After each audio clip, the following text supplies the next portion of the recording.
En vous réunissant, j'ai eu tout de suite en tête le poème d'Aragon, que vous connaissez sans doute, La Rose et le Réséda, qui était dédié donc à d'Étienne d'Orve d'un côté, le monarchiste catholique, puis de l'autre à Gabriel Péry, Guy Mollet d'ailleurs, Guy Moquet, pardon, pas les mêmes. Et donc c'est ce poème que j'ai eu en mémoire quand j'ai voulu vous rassembler, vous deux dans la spiritualité et l'ancrage partisan est si différent, mais qui semblait capable de faire front commun pour défendre votre pays. Alors je vais vous dire quelques vers de ce poème, et puis j'aimerais ensuite que vous réagissiez et que l'on commence cette soirée débat. Celui qui croyait au ciel, celui qui n'y croyait pas, tous deux adoraient la belle prisonnière des soldats, lequel montait à l'échelle et lequel guettait en bas. Celui qui croyait au ciel, celui qui n'y croyait pas. Qu'importe comment s'appelle cette clarté sur leurs pas, que l'un fût de la chapelle et l'autre s'y déroba, celui qui croyait au ciel, celui qui n'y croyait pas. Quand les blés sont sous la grêle, fou qui fait le délicat, fou qui songe à ses querelles, au cœur du commun combat. Celui qui croyait au ciel, celui qui n'y croyait pas, Michel Onfray, votre réaction.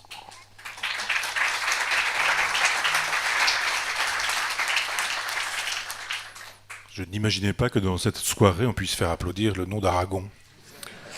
Mais ça me réjouit. J'aurais tellement aimé que ce poème soit anonyme, du moins qu'il ne soit pas d'Aragon.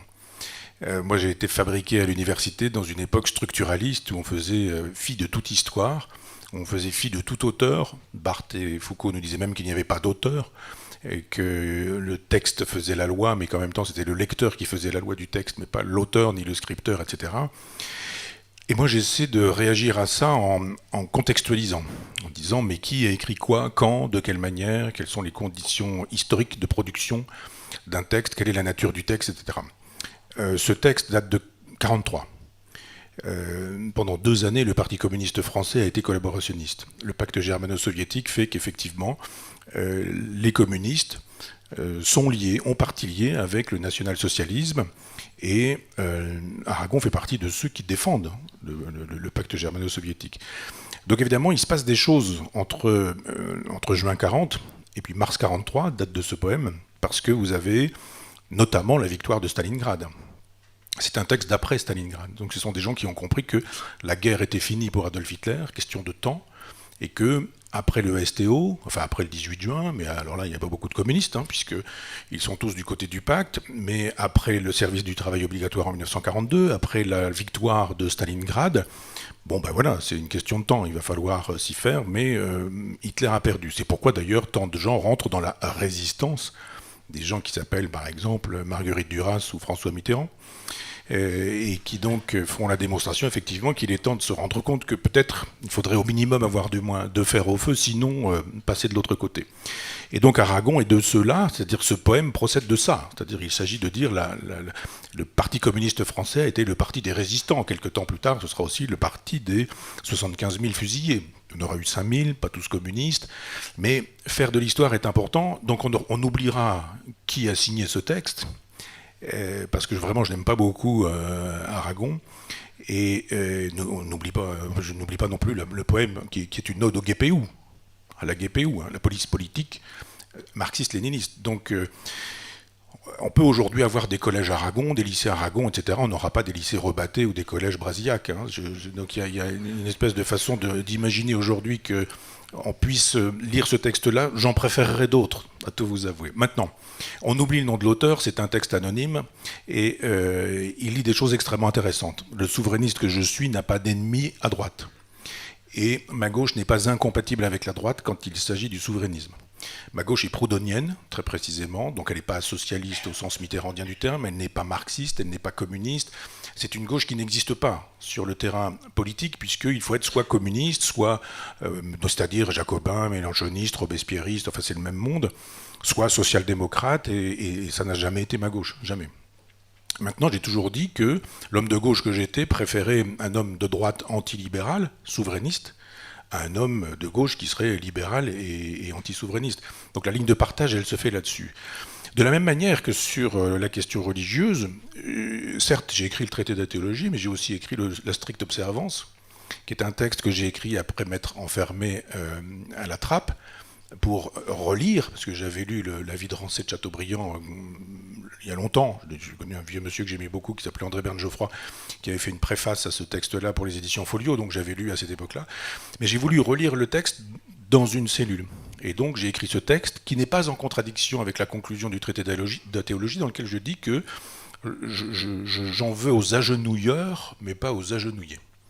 C'est-à-dire que quand on croit, ça ne pose aucun problème pour moi. C'est-à-dire que c'est une question de foi, de spiritualité, de relation de soi-même avec le sacré, et je n'ai vraiment aucun problème avec ça, puisque je veux dire, quand on est philosophe et qu'on interdit la possibilité ou le droit au sacré, disons-le avec du vocabulaire d'aujourd'hui, ça n'a pas de sens.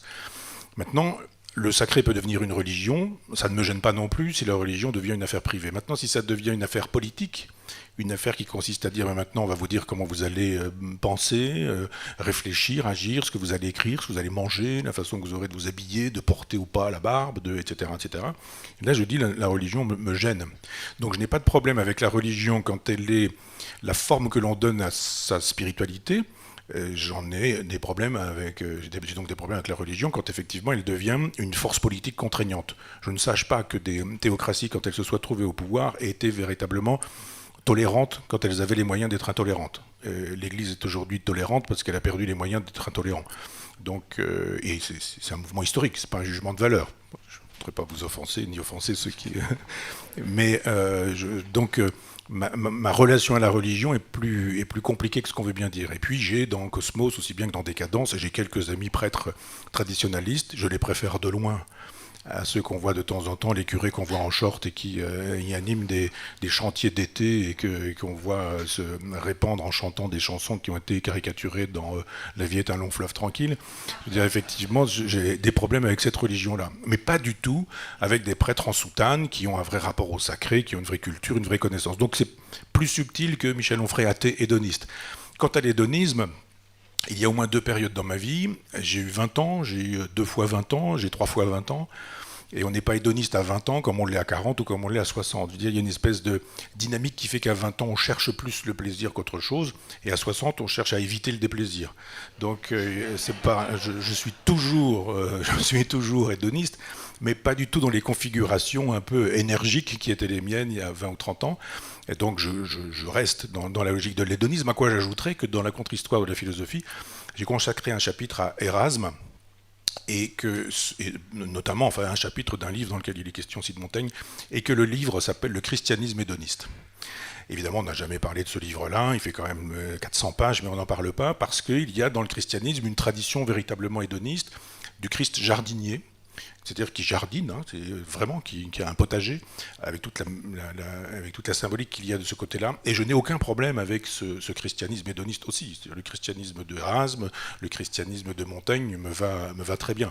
Ou celui de Lorenzo Valla, auquel j'ai consacré un cours. Je suis un peu long sur la question du christianisme, mais je ne me souviens plus de votre question. Je ne suis plus très sûr de réaction à ce poème. Donc, oui, c'est ça, sur ce poème. Donc, quand je disais que je n'ai pas de... Je ferme donc cette parenthèse pour dire que je n'ai pas d'ennemis à droite quand il y a des souverainistes. Voilà. Mais que j'ai des ennemis à gauche quand ils ne sont pas souverainistes. Encore que ennemis, c'est un peu fort. Il y a des adversaires, des gens auxquels je m'oppose. Et de fait, quand on veut réunir les souverainistes de droite, de gauche, d'ailleurs et de nulle part, ce qui a été avec mon ami Stéphane Simon, notre credo dès le départ, si vous me permettez credo, eh bien, j'ai souhaité droite, gauche, ailleurs, nulle part. Donc c'est-à-dire on ne va pas commencer à dire qui croit au ciel, qui n'y croit pas, puisque je crois au ciel, ceux qui n'y croient pas sont exclus, puisque je ne crois pas au ciel, ceux qui croient sont exclus, etc. Ça c'est secondaire. Pour moi c'est vraiment secondaire, droite si on veut, de gauche si on veut, mais la question, la vraie ligne de partage, la vraie fracture, c'est souverainiste ou pas souverainiste. Souverainiste voulant dire, parce qu'il y a des définitions multiples, mais que nous devons reprendre en main les commandes d'un bateau qui s'en va vers l'accident. À ce moment-là, on reprend les commandes. Maintenant, quand on a repris les commandes, on peut aller à bâbord, à tribord, arrêter, avancer, reculer ou je ne sais quoi. Après, on peut manœuvrer. Mais le souverainiste est celui qui dit on reprend en main la politique, on fait vraiment de la politique, puis après on s'entend sur ce que peut être un programme commun des souverainistes. Bon, il y a eu beaucoup de choses là. Puisque vous m'avez lancé une petite pique sur l'Église, je vais commencer par une amabilité.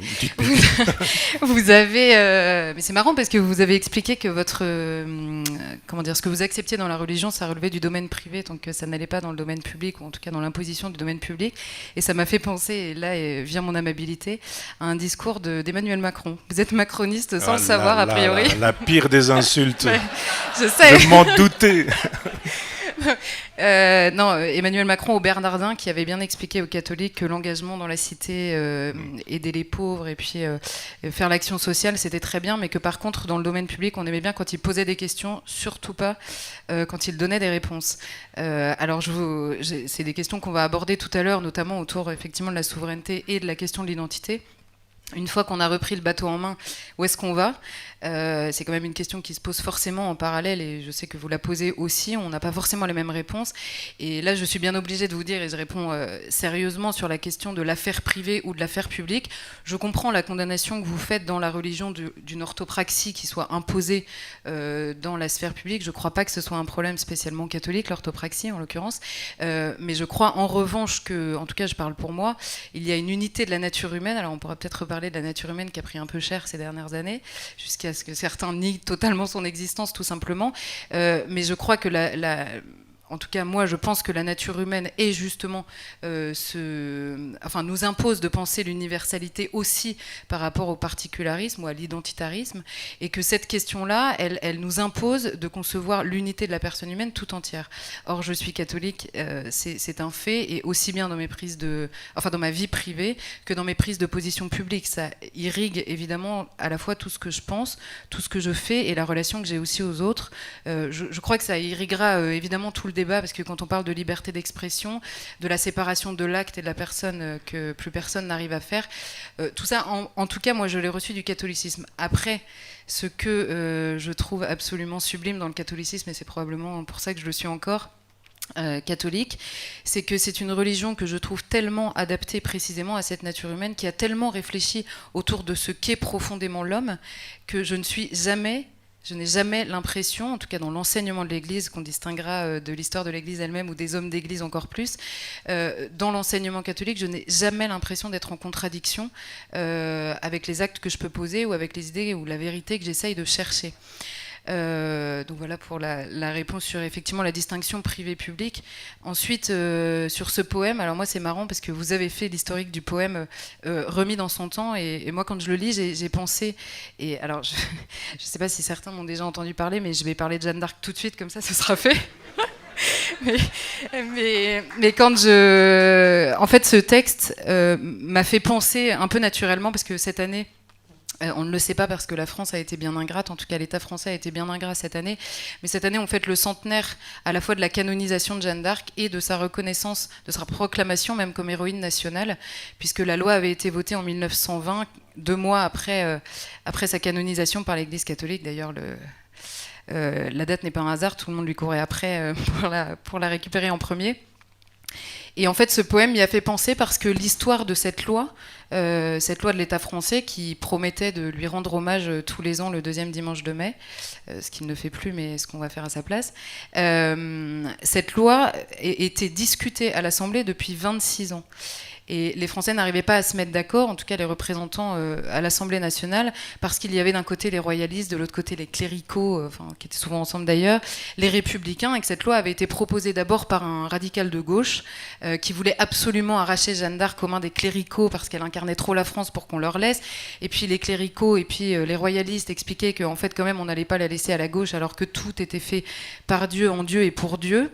Et à la fin, cette loi a pu être votée parce qu'en 1914, dans les tranchées, tous ces gens-là se sont retrouvés dans les tranchées. Ils avaient pour beaucoup mis une image de Jeanne d'Arc sur leur cœur et ils se sont rendus compte qu'en fait, elle incarnait pour eux tous la France et qu'aucun ne la trahissait, mais chacun arrivait à voir la France à travers son épopée. Et quelques années après, cette loi a pu être votée. Et moi, ce poème m'a tout de suite fait penser à ça parce que, effectivement, celui qui croyait au ciel, je crois que c'est la chose... Enfin, je crois pas, je suis certaine pour le coup, que c'est la chose la plus importante de ma vie. C'est la seule chose dont je sois sûre, en réalité. Et donc c'est extrêmement important pour moi. En revanche, je sais que tout ce que je vais défendre, je vais essayer de le défendre non pas sur le terrain de la foi, mais sur le terrain de l'intelligence. En tout cas, j'essaye. Et du coup, je sais que la défense de la France à la fois reçue comme héritage et la France qu'on va vouloir défendre ensemble, ça, je peux le faire avec celui qui n'y croit pas. Je n'ai absolument aucun doute là-dessus.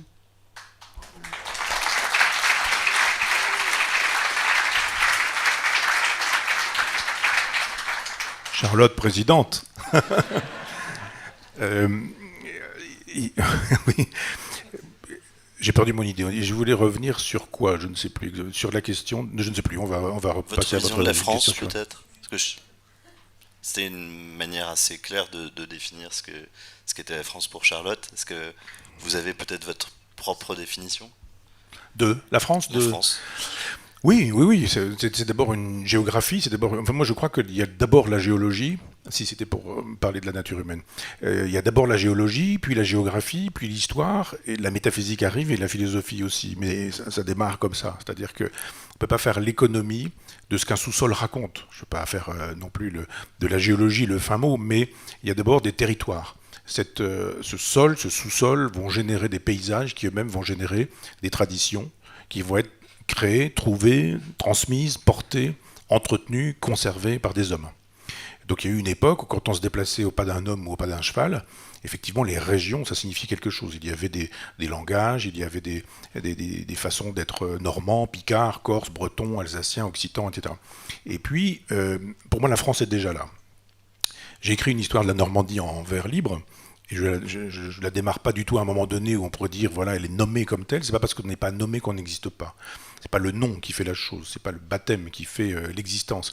Et donc c'est d'abord la terre. Je démarre l'histoire de la Normandie à la préhistoire, en disant qu'il y a une terre. Donc d'abord la France est une terre.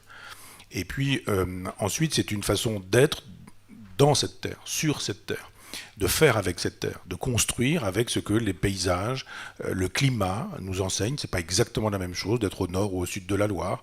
C'est pas la même chose d'être sur un terrain crayeux ou sur un terrain de granit ou de schiste. C'est pas la même chose d'être dans une forêt ou dans un bocage. C'est pas la même chose, etc., etc. Donc de la géologie, de la géographie, des frontières naturelles, à l'évidence. Les frontières sont faites d'abord par les montagnes, d'abord par les lacs, d'abord par les cours d'eau, par les précipices, les ravins, etc. Donc il y a la construction d'une identité qui fait qu'on a l'au-delà et l'en-deçà. Et c'est donc à partir de ça qu'on va fabriquer des histoires. Certains commencent l'histoire de France à Clovis. Certains disent, mais pas du tout, c'est pas Clovis, c'est Charlemagne. Mais moi j'ai dit l'histoire de France, c'est l'histoire de la terre de France, c'est-à-dire que la préhistoire, Lascaux pour moi c'est déjà l'histoire de France. Et donc, c'est cette relation entre une terre, des hommes, une géologie des humains, des vivants, qui fait qu'on peut dire effectivement il y a une identité géographique, géologique, géomorphologique qu'on appelle la France. Alors évidemment, ça bouge, ça va, ça vient, et on a des morceaux, on perd des morceaux, on a un empire. Alors après, qu'est-ce que la France quand il s'agit de parler de l'empire ? Qu'est-ce que la France, si la France est aussi l'Algérie avant 1962 ? Donc bien sûr, après, il faut faire de l'histoire et penser cette histoire. Quand il y a une identité française, et français quiconque veut l'être, quiconque l'aime, quiconque la veut, la désire, quiconque souscrit à son histoire et veut contribuer à son histoire. Après, on se moque que les gens soient blancs, jaunes, rouges, communistes, alors qu'ils croient au ciel ou qui n'y croient pas. C'est ça le problème. Il y a effectivement qui croit à la France et qui n'y croit pas. C'est la vraie question. Et puis après, il y a des gens de droite, il y a des gens de gauche, des gens qui croient au ciel, des gens qui n'y croient pas. Mais ça, c'est vraiment accessoire.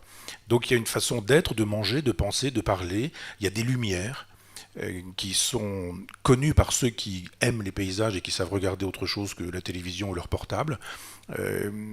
Par exemple, David Hockney, qui est l'un des plus grands peintres contemporains, a quitté les États-Unis pour vivre en Normandie, très précisément dans un lieu où il veut vivre avec la lumière normande. Et j'ai vu des belles lumières dans ma vie. Il y a des endroits où il y a des lumières magnifiques, mais il y a une lumière du Pays d'Auge qui fait qu'on ne la trouve nulle part ailleurs. D'abord parce que c'est un rapport à l'eau.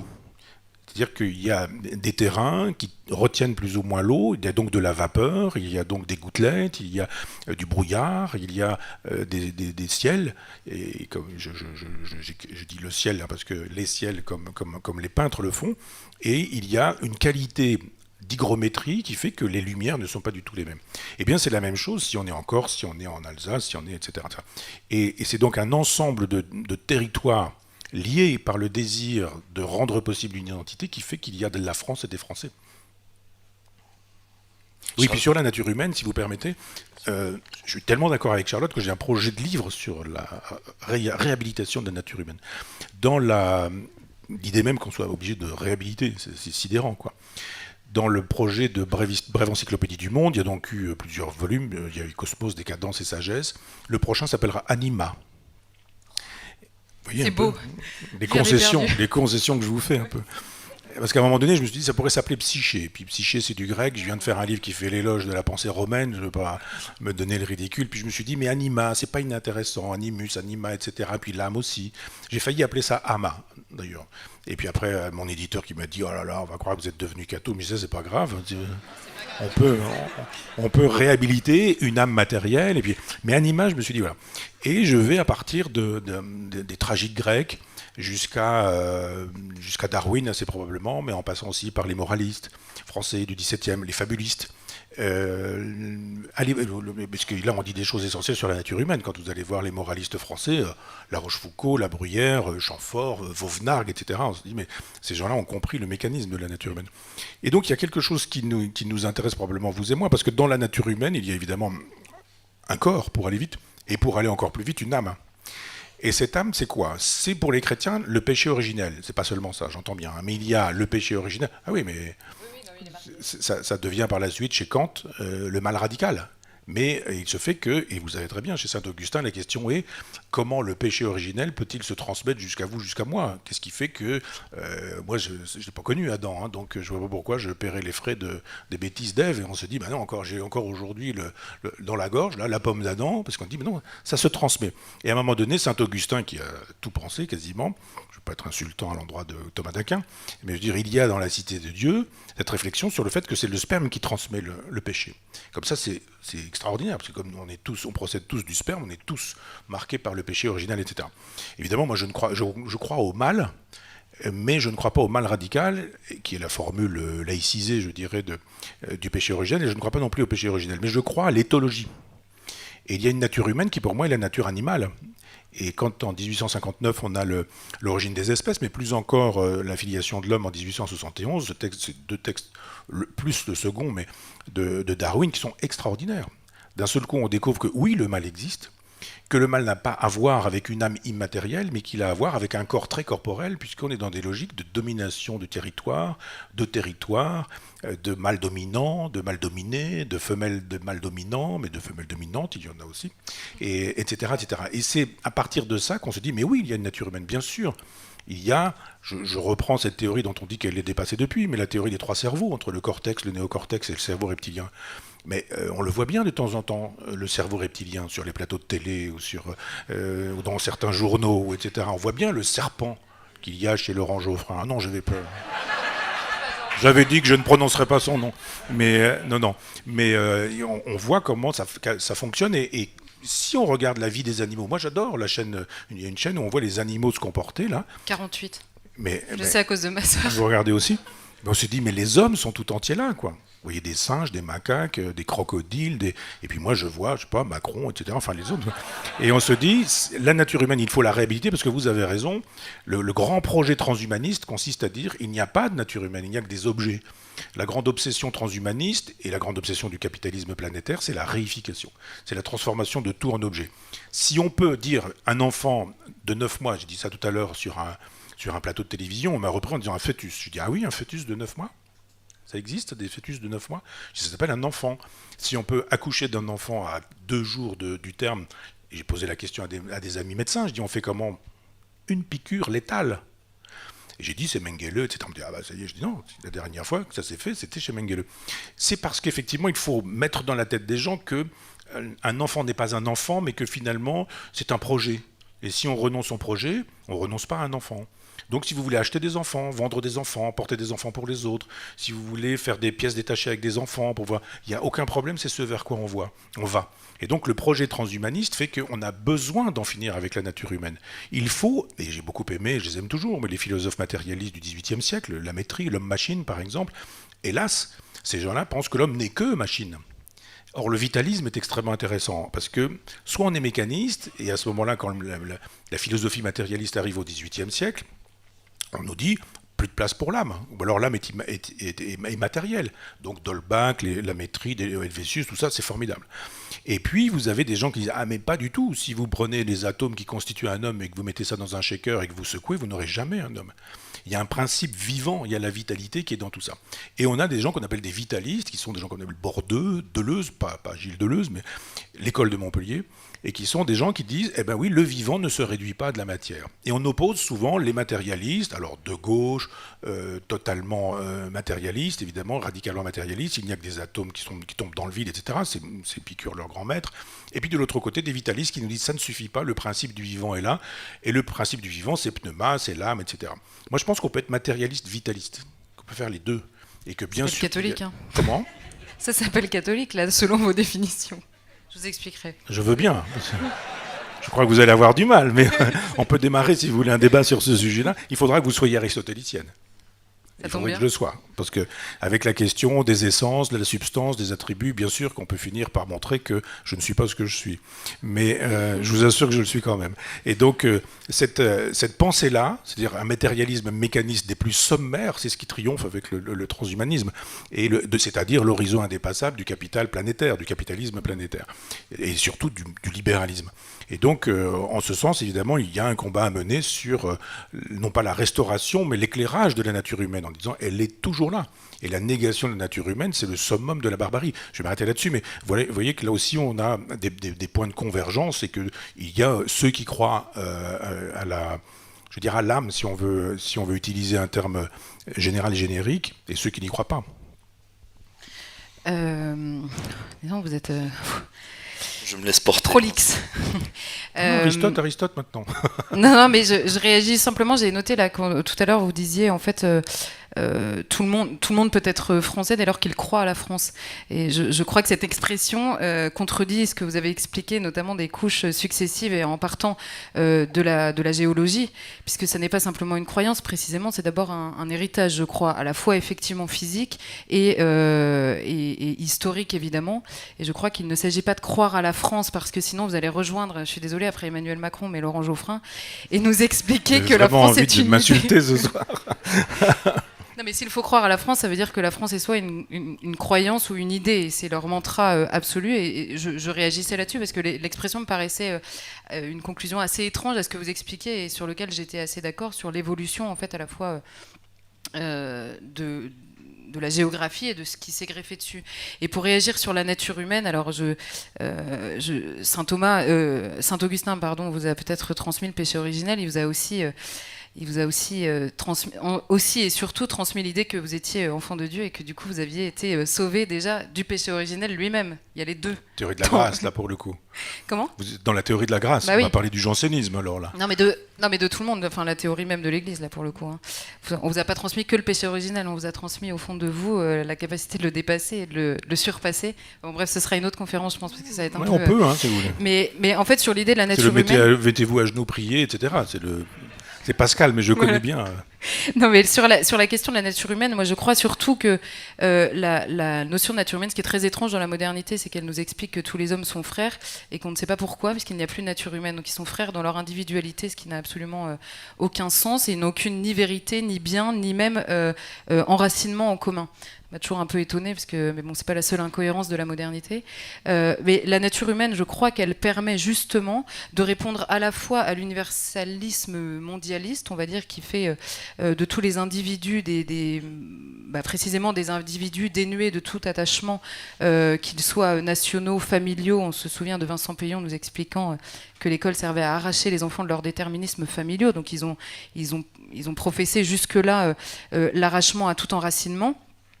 Donc ça permet de répondre à ce mondialisme universaliste qui finalement est une forme de nihilisme, parce que si rien ne précède l'individu et si rien ne le suit, alors la mort est le seul horizon. Donc c'est effectivement absolument désespérant.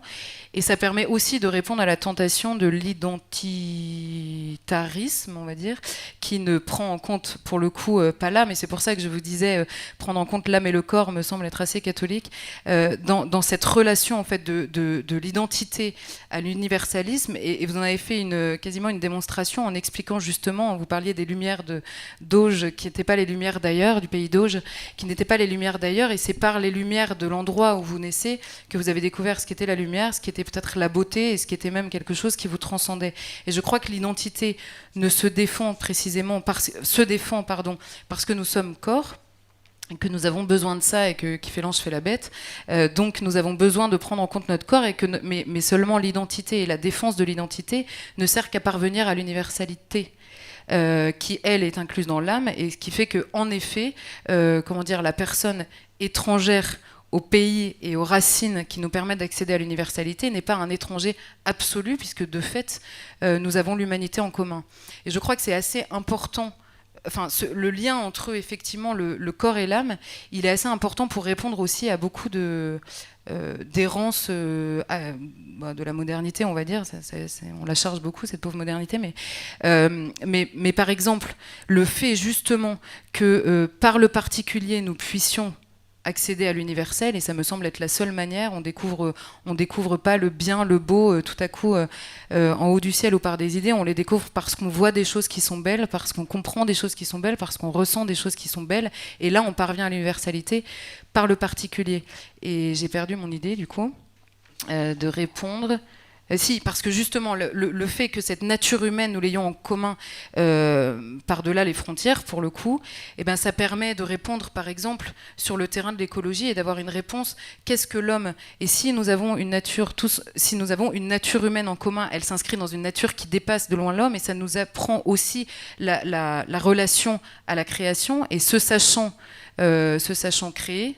Le mot va peut-être pas vous plaire, mais je pense qu'on s'entendra justement sur la question des limites de la nature qui nous sont données.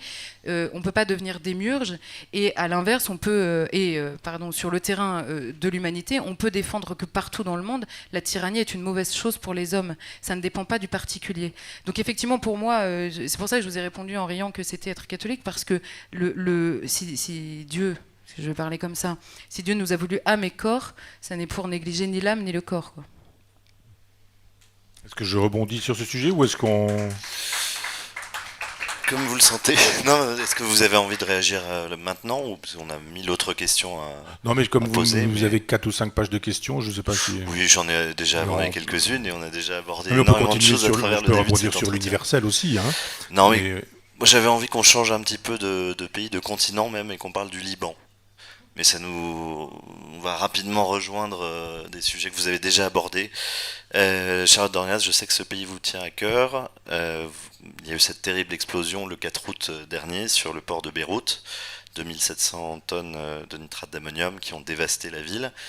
Vous êtes parti quelques jours après sur le terrain. Et j'aimerais d'abord que vous nous racontiez un peu cette expérience, et à travers elle aussi, et ensuite Michel Onfray, vous pourrez réagir. On compare souvent la situation du Liban à celle de la France. On parle pour la France de libanisation pour différentes raisons. Pour je pense une corruption qui devient de plus en plus forte en France, une forme de corruption légale, et puis effectivement une partition territoriale, une partition religieuse, une partition ethnique.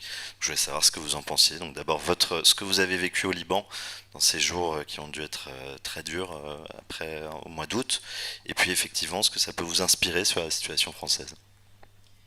Alors, ce que j'ai vu, pour le résumer assez rapidement, ce qui est horrible, c'est qu'on a tous vu les images de cette explosion dingue, complètement dingue, enfin les images en tout cas.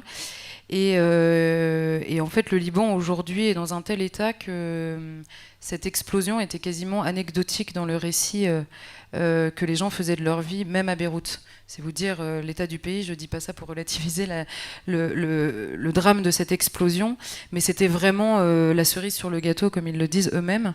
Pourquoi ? Parce que c'est un pays qui a des problèmes, effectivement, je ne pense pas que ce soit encore comparable, clairement pas de corruption absolue. En revanche, sur la question de la souveraineté, alors là, il y a un parallèle qui est absolument évident. C'est un pays qui ne parvient pas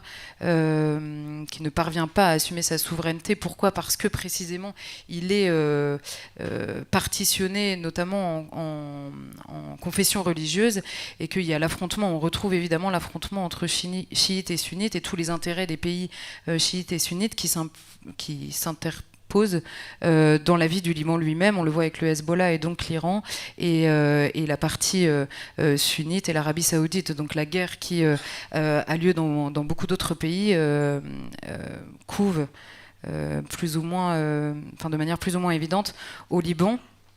Après, c'est un pays qui a été ravagé cette dernière année par une crise économique complètement dingue, qui était due à un système bancaire extrêmement opaque qui, je vais vous faire la conclusion directement parce que je ne suis pas prof d'économie, ça tout le monde le sait. Simplement que c'est un pays dans lequel il y a deux monnaies parce que pendant la guerre, évidemment, c'est un pays qui importe déjà 80% de ce qu'il utilise. Donc évidemment, le dollar est extrêmement important dans le pays et un dollar valait il y a un an 1500 livres libanaises et aujourd'hui dans la vie réelle un dollar vaut 9000 livres libanaises, sauf que leurs salaires sont toujours en livres libanaises avec l'ancien taux et ils n'ont plus le droit, les banques ont bloqué les comptes en dollars et par conséquent ils ne peuvent retirer que des livres libanaises à l'ancien taux, donc à 1500. Alors ça a changé, parfois les banques pour éviter la crise totale sont passés à 3500 ou 3900 livres libanaises, mais quoi qu'il arrive, en fait, ils ont perdu énormément d'argent. Et voilà, il y a beaucoup de gens qui nous disaient on n'a plus mangé de viande depuis 6 mois. Un pack de lessive, pour vous donner l'équivalent aujourd'hui, nous coûte l'équivalent de $50 sur des salaires qui n'ont pas bougé. Donc j'ai vu que des gens, pour la première fois, pendant 10 jours, que des gens qui rêvaient de partir. Et ça m'a brisé le cœur parce que c'était sans doute un des derniers pays dans lequel beaucoup de gens trouvaient encore des raisons d'espérer parce qu'il y avait cette magie, cette résilience, comme on dit, mais il y a même un affrontement sur ce terrain-là entre les jeunes Libanais et leurs parents ou leurs grands-parents, où certains ont dit mais vous verrez, la résilience des Libanais nous permettra encore d'y arriver. Et j'ai entendu beaucoup de jeunes, ou même parfois leurs enfants, leur répondre que c'est précisément parce que la résilience avait parfois été un peu l'autre nom de la lâcheté sur ce terrain-là que là, ça ne serait plus possible en fait. Donc j'ai vu vraiment une désespérance que j'avais jamais vue dans ce pays-là, assez peu dans la région d'ailleurs. Et c'est vrai que ça m'a un peu brisé le cœur parce qu'il y a un an. Il y a un an encore, la situation n'était pas comme ça. Et pourtant, Dieu sait s'ils traversent des choses vraiment pas évidentes. Après, sur cette expression de libanisation de la France, je sais pas, probablement parce que je connais bien le Liban, du coup je vois pas forcément, je comprends bien ce qu'on veut dire. Donc il y a cette question de la souveraineté où on pourrait faire un lien effectivement, même si c'est pas du tout dans les mêmes termes et puis c'est pas de la même manière. La souveraineté libanaise, elle est elle est en bloc. Elle est foulée aux pieds par des blocs politiques, mais qui sont reliés jusque dans la population, qui ont finalement deux appartenances, leur pays, mais ce qui parfois ne veut pas dire grand-chose quand il y a un affrontement où ils font directement allégeance à un autre pays et non pas à quelque chose de supranational. Après, sur la question de la partition, évidemment que c'est une question qu'on doit se poser. Quand on a un président de la République lui-même qui n'est pas très friand de ces questions-là et qui nous parle de séparatisme du matin au soir, il y a quand même une question qui se pose. Quand François Hollande et Gérard Collomb, qui me semble-t-il n'étaient pas exactement sur ma ligne politique, ont eux-mêmes fait ce constat-là, oui, évidemment, la question du séparatisme se pose. Et là, comment dire ? La question, elle se pose sur la question religieuse, bien sûr, mais je crois que parfois c'est une manière un peu facile aussi d'oublier la question précisément de l'identité tout simplement culturelle. Et ce séparatisme, il commence, la brèche de la division dans une nation, elle commence précisément quand on ne s'entend même plus sur la manière, ce que vous disiez tout à l'heure, sur la manière même de s'habiller, de vivre, de lire, de comprendre, et sur l'attachement que nous avons même à une géographie. Donc, et ça... Le parallèle est pas, me paraît pas toujours évident parce que l'histoire n'est pas du tout la même. Même l'histoire de ces dernières années, on sait que la guerre civile libanaise a été déclenchée parce qu'il y a eu un déséquilibre entre les communautés qui étaient effectivement fragiles et puis tout à coup 400 000 Palestiniens sont arrivés au Liban, évidemment très très majoritairement sunnites, et que les autres, les chrétiens et les chiites ont eu peur de ce déséquilibre. Pourquoi ? Parce que depuis que le Liban a son indépendance, toute la vie politique est basée effectivement sur l'équilibre entre ces communautés.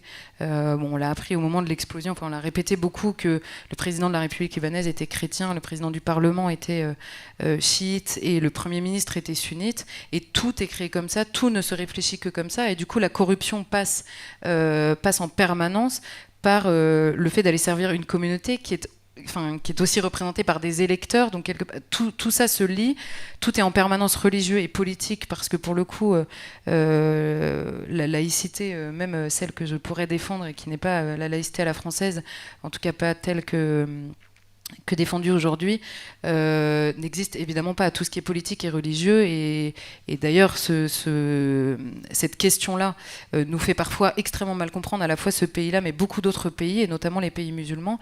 Et je dis ça parce que y a un exemple qui va, je pense, parler à tout le monde. Quand Charlie Hebdo avait publié les caricatures, alors je ne sais pas si c'était la première ou la deuxième fois, il y avait des Égyptiens qui avaient été interrogés, il y avait de très nombreuses églises qui avaient brûlé en Égypte à ce moment-là. Ils avaient dit c'est Charlie Hebdo, c'est la France, donc c'est chrétien. Je pense que je ne sais pas ce qu'en a pensé Charlie Hebdo de cette idée-là, mais voilà, quand un président de la République française décide quelque chose, c'est les chrétiens qui décident quelque chose. Donc c'est pour ça que le parallèle me paraît pas évident dans le détail. Après, je comprends évidemment très bien qu'on parle de libanisation de la France si on parle de la question de la partition, de la question évidemment de la vie, du vivre ensemble entre les communautés, et la question même effectivement de la souveraineté et de la corruption, mais qui je pense se pose sur des échelles et de manière extrêmement différente. Sur cette question du séparatisme, Michel Onfray. Alors merci Charlotte d'avoir fait la démonstration que quand la politique cessait d'être une affaire privée et qu'elle devenait une affaire politique, c'était un bazar total. La démonstration est faite par vous-même. Si. Tout le monde aura pu vous entendre. Le vrai problème. Non, parce que alors là, je pourrais développer. Je vous interromps tout de suite parce que je j'entends bien. Non, mais justement, la question religieuse. Pas démontré, j'ai rien démontré. Non, parce que justement, les questions. Non, mais vous me permettez de préciser quelque chose, c'est que les questions religieuses sont devenues, en fait, les questions politiques s'appuient sur du religieux, mais il n'y a absolument rien qui relève ni de la foi, ni même de l'enseignement de ces religions dans leurs revendications politiques. C'est effectivement, comment dire ?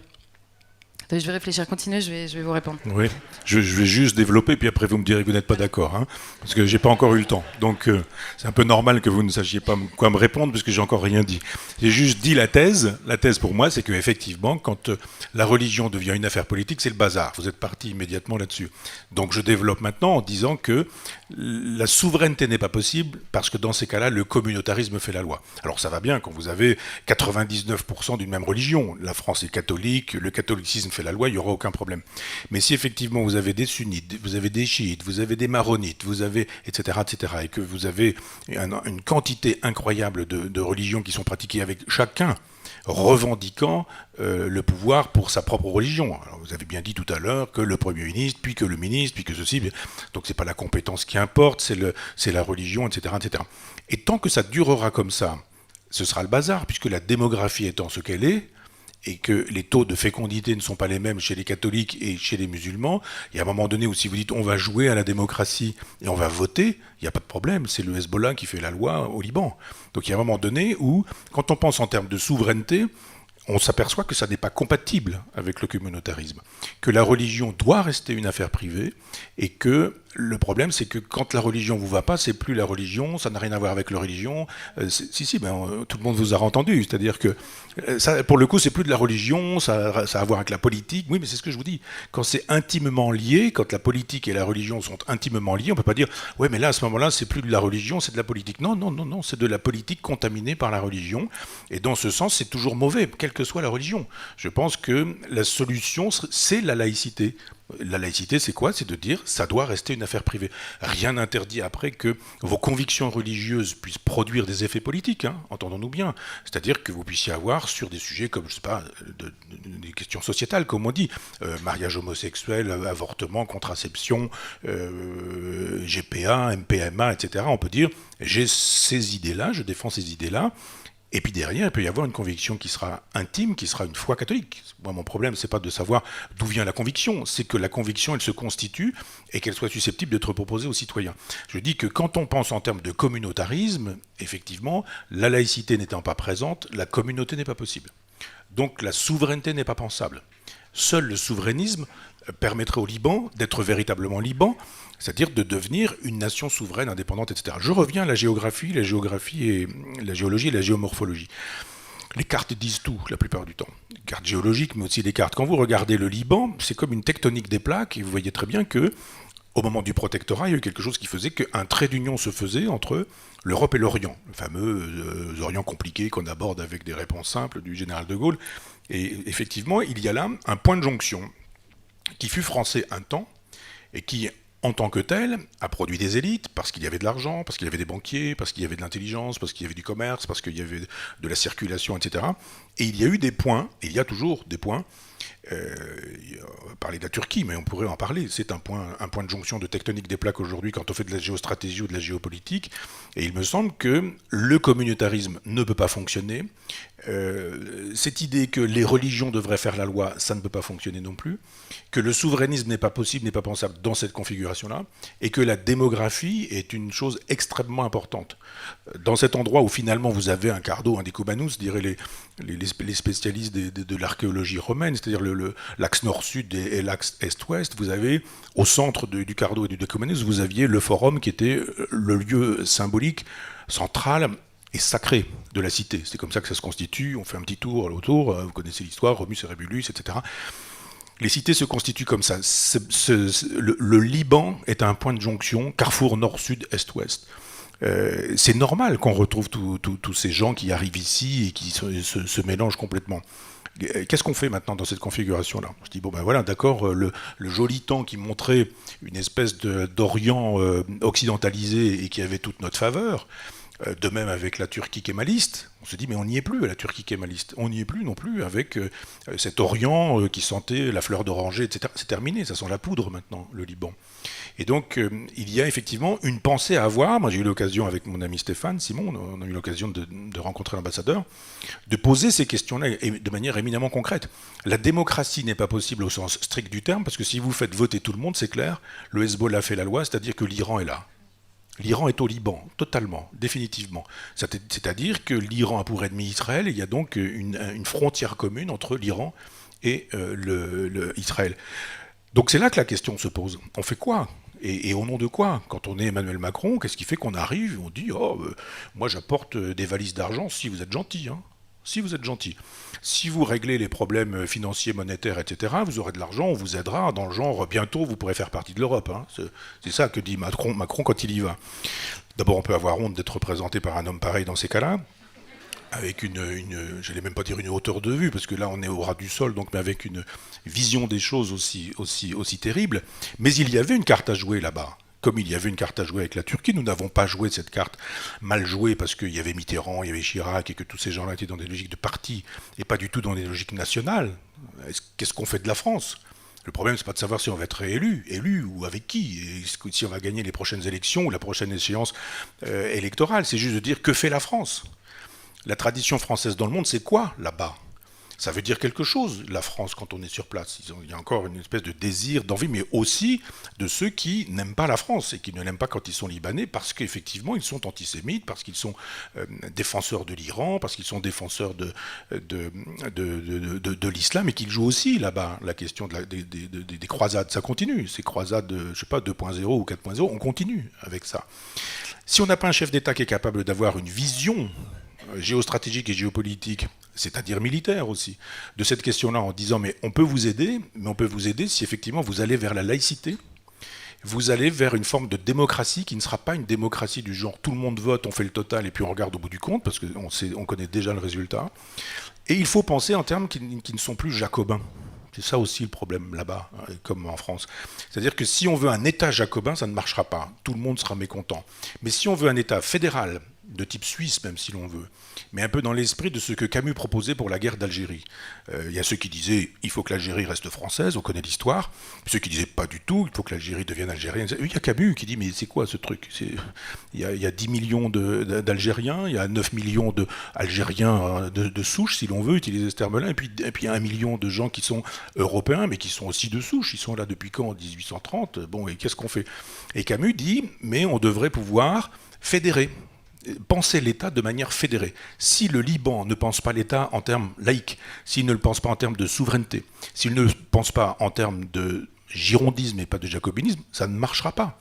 C'est-à-dire que la France pourrait aider le Liban avec un programme comme celui-ci, en disant mais fédérez.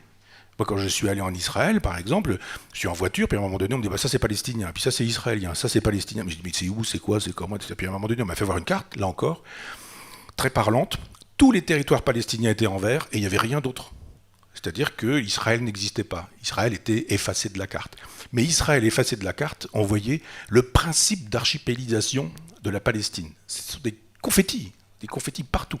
Je vous dis, en voiture, vous rentrez, on dit alors on est où, vous sortez, bah, vous en êtes sortis, etc. De la même manière qu'on ne résolverait pas le problème israélo-palestinien avec un schéma jacobin, on ne résoudra pas non plus le problème libanais avec un schéma jacobin.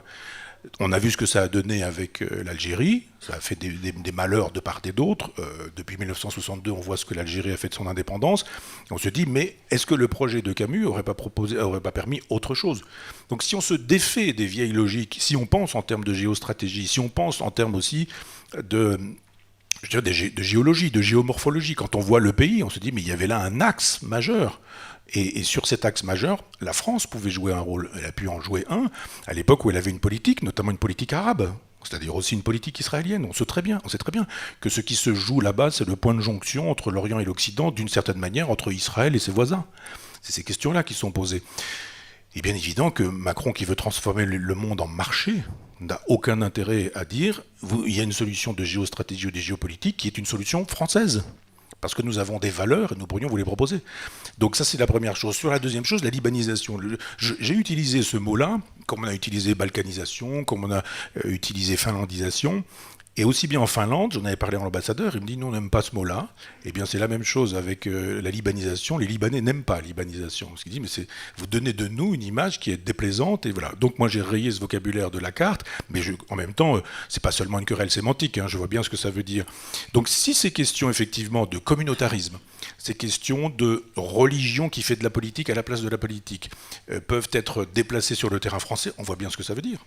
Nous sommes de fait dans une logique de libanisation, si l'on veut penser dans ces termes-là, parce qu'il y a des revendications communautaristes religieuses, et que ces revendications, c'est pas comme ceux qui nous disent mais ça n'a rien à voir avec l'islam, il ne faut pas d'amalgame, il ne faut pas assimiler, un peu. Je ne veux pas vous insulter en le disant, mais un peu comme quand vous dites, mais ça c'est une politique religieuse qui ne m'intéresse pas, donc c'est pas de la religion. Je fais le tri, il y a la bonne politique religieuse, puis il y aurait la mauvaise politique religieuse. Moi je vous dis que dès qu'on met le sacré dans cette affaire, c'est problématique. Et là vous avez ceux qui vous disent, mais ça n'a rien à voir, l'islam, religion de paix, de tolérance et d'amour, enfin on connaît la scie musicale habituelle. Et puis les gens qui font les terroristes, ils n'ont pas lu le Coran, ils disent n'importe quoi. Mais si, moi j'ai lu le Coran, j'ai lu les hadiths du prophète, j'ai lu la biographie du prophète, eh bien c'est dans le cœur du Coran. Donc voilà. Et il y a un moment donné où, si on n'est pas dans ces logiques, je dis, girondines, laïques, fédéralistes, eh bien on ne parviendra à rien. Et la France n'est pas capable d'exporter ce modèle-là parce qu'elle ne cesse d'exporter le modèle jacobin. Parce que nous avons raté l'Algérie. Et que la question de l'Algérie, c'est pas il fallait la garder ou il fallait la perdre. C'était ni ça, ni ça. Mais il fallait proposer quelque chose qui rende possible le fait qu'elle soit gardée sous une autre forme, qui aurait rendu possible un fédéralisme qui permette à chacun d'y aller dans ce qu'on pourrait appeler un communalisme libertaire. Camus parle de ce qu'il appelle les douars communes, c'est-à-dire une espèce de pouvoir donné à chacun. Vous avez dans le village un pouvoir communal qui reste tribal et qui peut faire plaisir à des gens qui se diraient autochtones, quand d'autres pourraient aussi penser les choses autrement et différemment. Si on sort du modèle pyramidal, et là encore, je ne veux pas vous embêter trop, mais je veux dire, le modèle jacobin, c'est quoi? C'est le modèle issu du christianisme. Un Dieu au ciel, avec des archanges, des anges, etc. Donc une logique pyramidale, cité de Dieu, cité des hommes, comment on fait? La même chose. Le Dieu sur terre a son représentant, celui qui est le représentant de Dieu sur terre, c'est le roi, c'est le prince, c'est le monarque, c'est le pouvoir d'un seul. Et quand on inverse cette perspective et qu'on dit mais si l'on veut sortir de ce schéma théocratique pour rentrer dans un débat, dans un schéma démocratique, alors là pour le coup, on retrouve le peuple. Et c'est là qu'il faut avoir le souci du peuple. Et nous avions, vous et moi, cette conversation, j'ai une discussion que j'avais avec un ami prêtre en soutane, et qui me disait, il y a... Parce que vous voyez ce que ça veut dire, quand il faut préciser, hein, c'est pas un ami du pape François. Et donc, moi non plus, je ne suis pas un ami du pape François, mais qui me disait qu'il y avait effectivement une façon de penser le peuple et la question de la souveraineté du peuple via Dieu. Et là, moi, ça ne me gêne pas. C'est-à-dire que quand on pense que Dieu s'exprime par le peuple, et que la souveraineté du peuple, c'est la voix de Dieu, je me dis, mais moi, si j'étais chrétien, je foncerais là-dessus, en disant, mais voyez comment le schéma théocratique peut être dépassé et débordé au profit d'un schéma démocratique, au sens noble du terme, et peut-être républicain, au sens étymologique du terme. Parce que, on ne le dit pas beaucoup, mais dans le contrat social, Rousseau dit qu'on peut être monarchiste et républicain.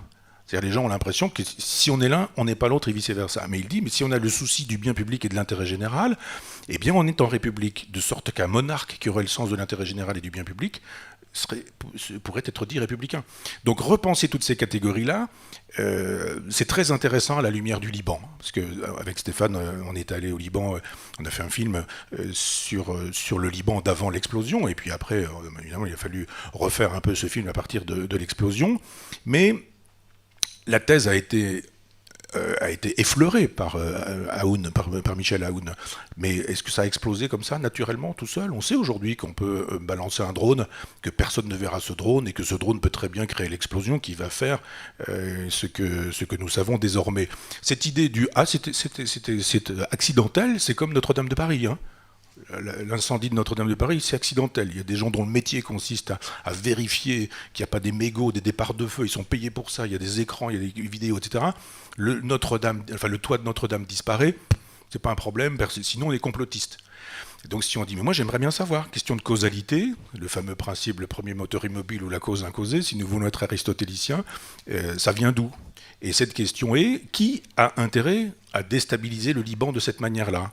Qui a intérêt à faire de telle sorte que cette explosion ait lieu? Alors évidemment, peut-être une étincelle, peut-être la négligence, peut-être... Tout ça est possible en même temps. Hein.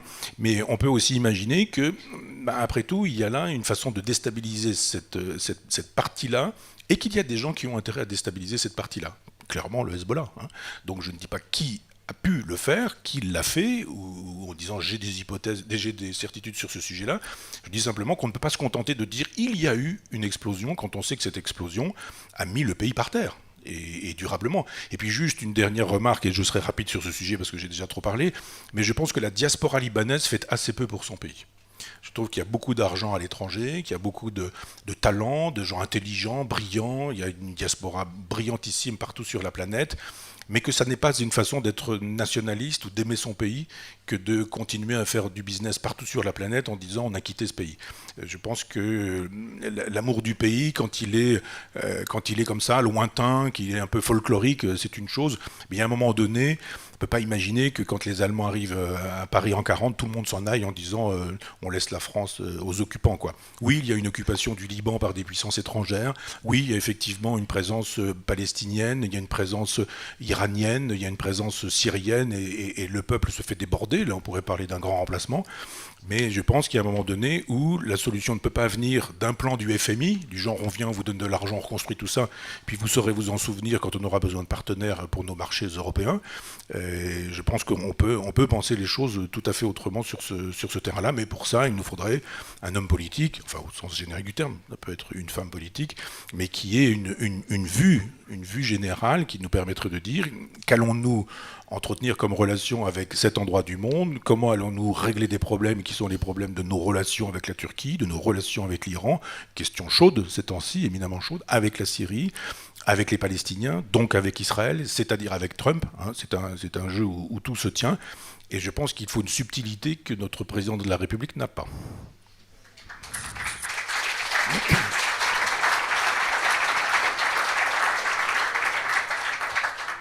Alors très rapidement sur cette partie, vous avez dit en gros si on pose des questions on est complotiste. J'ai souvent justement fait cette réflexion en disant les gens qui posent des questions ne sont pas nécessairement complotistes. En revanche, quand on pose des questions pour ne pas sombrer dans le complotisme, je pense que notre devoir c'est d'essayer de chercher les réponses. Sur le Liban, on les a pas évidemment puisque l'enquête est en cours. Donc c'est effectivement une possibilité. Et d'ailleurs, c'est pour ça que les Libanais avaient demandé à ce que l'enquête soit internationale et non pas placée évidemment sous la coupe de leur gouvernement qu'ils jugent à la fois corrompu et jugé parti évidemment si l'une des parties libanaises était impliquée.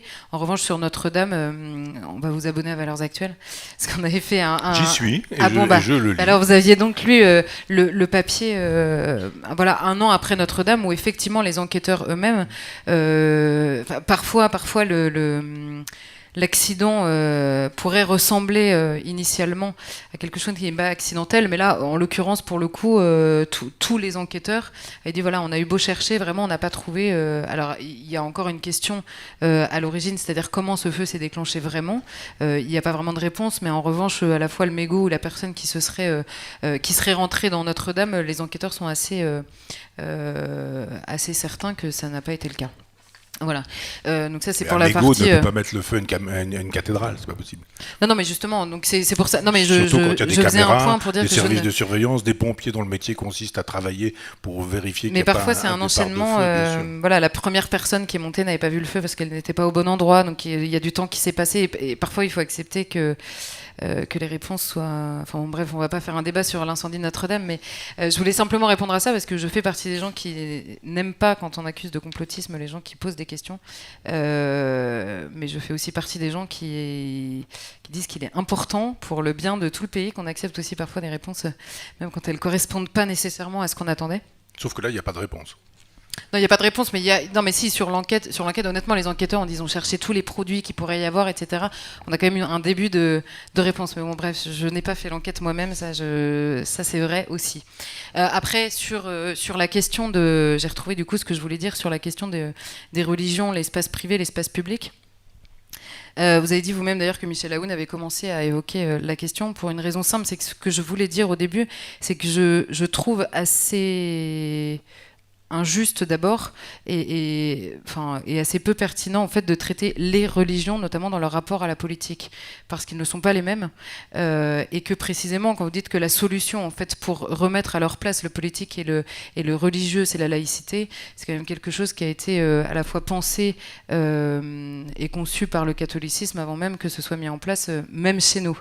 Non mais cette idée de séparer la gestion des choses temporelles et des choses spirituelles est tout à fait pensable et pensé d'ailleurs par le catholicisme, ce qui n'est pas forcément le cas effectivement encore une fois de religions qui sont des orthopraxies et qui donc gèrent, qui sont en plus d'être une foi, une manière de vivre, ce qui n'est pas le cas du catholicisme et c'est pour ça que je vous rejoins absolument quand vous dites que le communautarisme rend impossible la vie d'un pays. Je suis absolument d'accord avec ça et quand je dis que je suis une seule personne dans l'espace privé et dans l'espace public, c'est simplement que ce ne sont pas des questions religieuses qui relèvent de la foi qui doivent gérer les questions politiques et c'est pour ça que l'État est séparé de l'Église, mais qu'en revanche la société, elle, est religieuse par les gens qui la composent et vous qui voulez la souveraineté du peuple, vous prenez forcément en compte le peuple tel qu'il est et s'il doit être catholique ou musulman ou juif ailleurs, il l'est dans sa vie privée et dans sa vie publique et c'est d'ailleurs pour ça, je crois, qu'on se trompe quand on met la question par exemple du voile, du port du voile en France ou la question du halal à la cantine, qu'on les met sur le terrain de la laïcité. Je crois que tout le monde se fiche absolument de savoir quelle est la foi qui pousse ou non à porter un voile. Est-ce que c'est la politique? Est-ce que c'est la foi? C'est simplement qu'il y a un moment où ça percute la vie d'un pays sur sa manière, sur ses mœurs, sur ses us et coutumes qui font aussi la souveraineté, parce que la souveraineté ne peut pas être simplement le contenant, on va dire, et que s'il passe par le peuple, alors le peuple fait aussi son unité dans sa manière de vivre, tout simplement.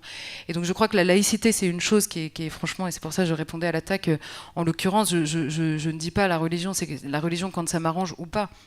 C'est simplement que cette question de la laïcité, elle est très difficile à concevoir, notamment par l'islam dans ces pays-là. Et c'est notamment une discussion qui est en permanence entre les autorités à la fois religieuses et politiques au Liban. C'est que le patriarche a appelé 1000 fois l'État libanais à séparer les choses politiques des choses religieuses. Et quand je vous prenais l'exemple de Charlie Hebdo, qui devient une attaque catholique contre les musulmans en Égypte, ça montre bien cette confusion intrinsèque entre le religieux et le politique qu'a l'islam et qu'on peut retrouver d'ailleurs aussi dans le judaïsme. Donc c'est simplement sur cette question-là. Et après, sur la question de le catholicisme a créé le jacobinisme. Les pauvres catholiques, ça fait beaucoup. Mais effectivement, la question... Je ne pense pas que ce soit tellement le catholicisme après que ça ait imbibé effectivement la France, ça, je ne peux pas vous l'enlever, mais le fait qu'il y ait besoin d'un chef dans un pays et pour incarner la nation, ça je peux l'assumer. En revanche, le lien qu'il y a entre le chef et à la fois les régions, ce que vous appelez les communes, comment vous avez dit, les communes libertaires, non, vous avez dit le communalisme. Le communalisme libertaire, ça s'appelle dans le catholicisme, et le catholicisme l'explique très bien, la subsidiarité tout simplement. C'est-à-dire que oui, il y a une décision qui est prise à l'échelle de tout un pays, parce que pour qu'il y ait une unité, il faut une décision commune qui soit à la base, qu'en revanche, la responsabilité vienne au plus petit stade de responsabilité, c'est une idée qui est parfaitement compatible aussi avec le catholicisme, l'idée que le responsable le plus petit prend la responsabilité pour lui et que tout ne se décide pas, et c'est d'ailleurs l'harmonie, la très bonne harmonie entre les familles et la nation. Quand on dit que la nation est une famille, deux familles, c'est pas parce que le chef de la nation prend la place du père de famille. Et ça... Je vais être court justement sur la réponse à la réponse qui répondait à la réponse de la réponse. C'est-à-dire que comme, sur cette idée, je trouve un petit peu fort, que le christianisme aurait inventé la laïcité, permettait quand même... il faut penser en termes historiques. C'est la même chose avec le Coran. Hein. Je connais l'argumentaire du « il faut rendre à César ce qu'il faut rendre à César et à Dieu ce qui appartient à Dieu ». Vous savez que je ne souscris pas à l'existence historique de Jésus, mais convenons de l'existence historique de Jésus pour pouvoir dater. Eh bien, ça veut dire effectivement que quand Jésus le dit, le pouvoir n'est pas religieux. Le pouvoir devient religieux quand Constantin, en 312, décide que l'Empire va devenir chrétien. Ce n'est pas exactement la même chose de dire cette phrase-là dans une logique où on est opposé au pouvoir et dans une logique où on est au pouvoir. Pas du tout la même chose. Donc, tous ceux qui, à partir de Constantin, vont résister à cette conception théocratique, monarchique, donc jacobine, le pouvoir d'un seul. C'est le pouvoir d'un seul, c'est la généalogie du jacobinisme. Ben non, mais il n'y a pas une idée qui tombe du ciel, sauf, l'expression n'est pas bienvenue, mais je veux dire, elles viennent toujours de quelque part, les idées, et l'idée jacobine, elle vient de ce schéma chrétien. Donc je veux bien qu'on dise aujourd'hui que les chrétiens se sauvent en disant, mais c'est nous qui avons inventé la laïcité. Je dois dire qu'à chaque fois que la laïcité a fait des progrès, vous étiez toujours contre. Quand la Révolution française a lieu, je vous assure que l'Église... Non, vous l'Église. Hein. Donc j'enlève le vous, parce que je sais bien que vous n'étiez pas là. Permettez que j'ai un peu le sens de la chronologie. Malgré votre jeune âge, je sais qu'à l'époque, vous n'y étiez pas.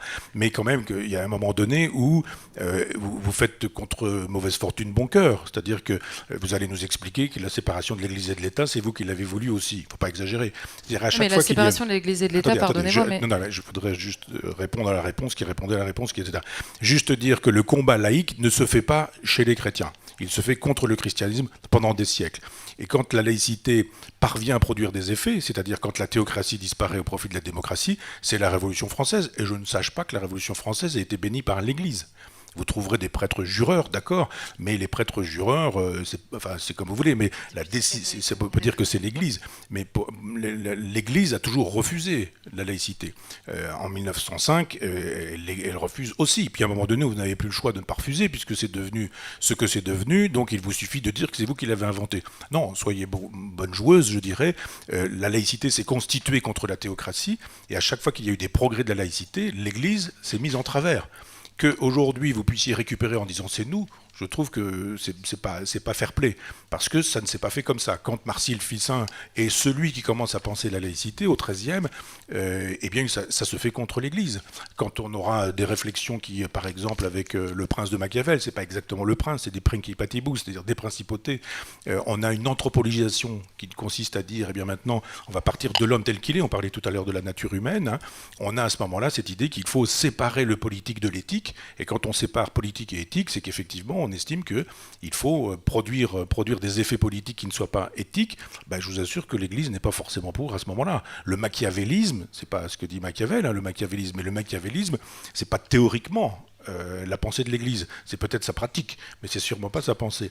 Donc je pense qu'il y a un moment donné où c'est pas grave de dire que vous n'avez pas inventé la laïcité, mais ne feignez pas d'avoir inventé ce qui vous a été imposé et contre lequel vous avez lutté tant que vous aviez le pouvoir. Aujourd'hui, effectivement, l'Église est devenue, même l'Église est devenue laïque et essaie de se faire pardonner.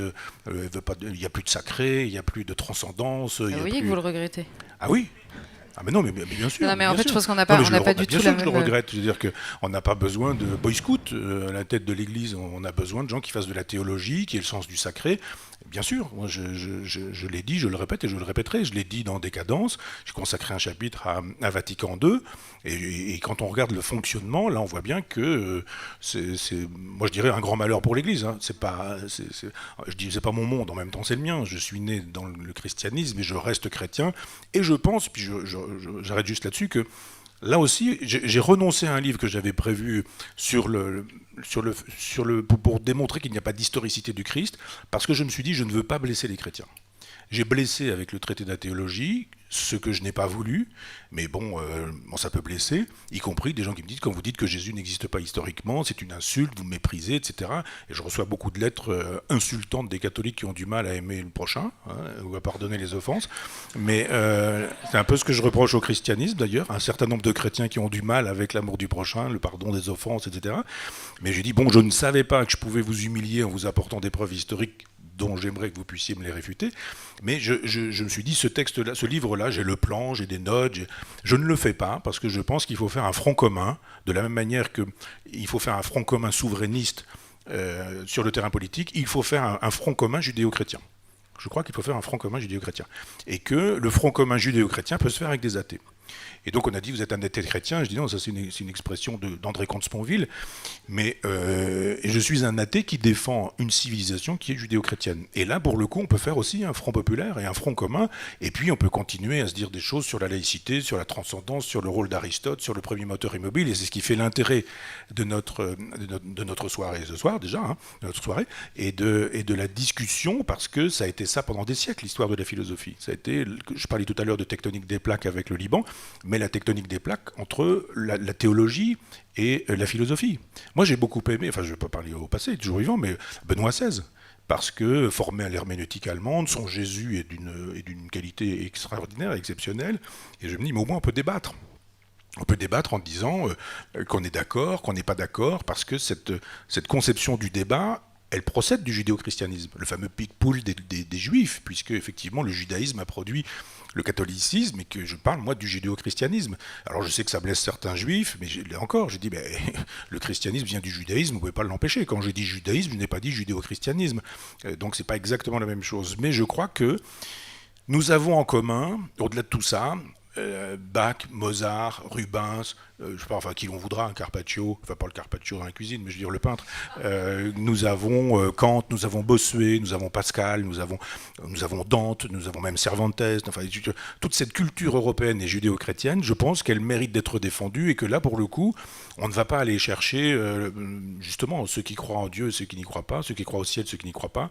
Parce qu'il est temps de défendre les valeurs de l'Occident judéo-chrétien. Je n'imaginais pas qu'à 16 ans, j'emploierais ce vocabulaire plus tard, mais je crois effectivement qu'il y a péril en la demeure, parce que d'aucuns ont envie de détruire cet Occident judéo-chrétien, y compris des gens qui sont des produits du judéo-christianisme. Alors...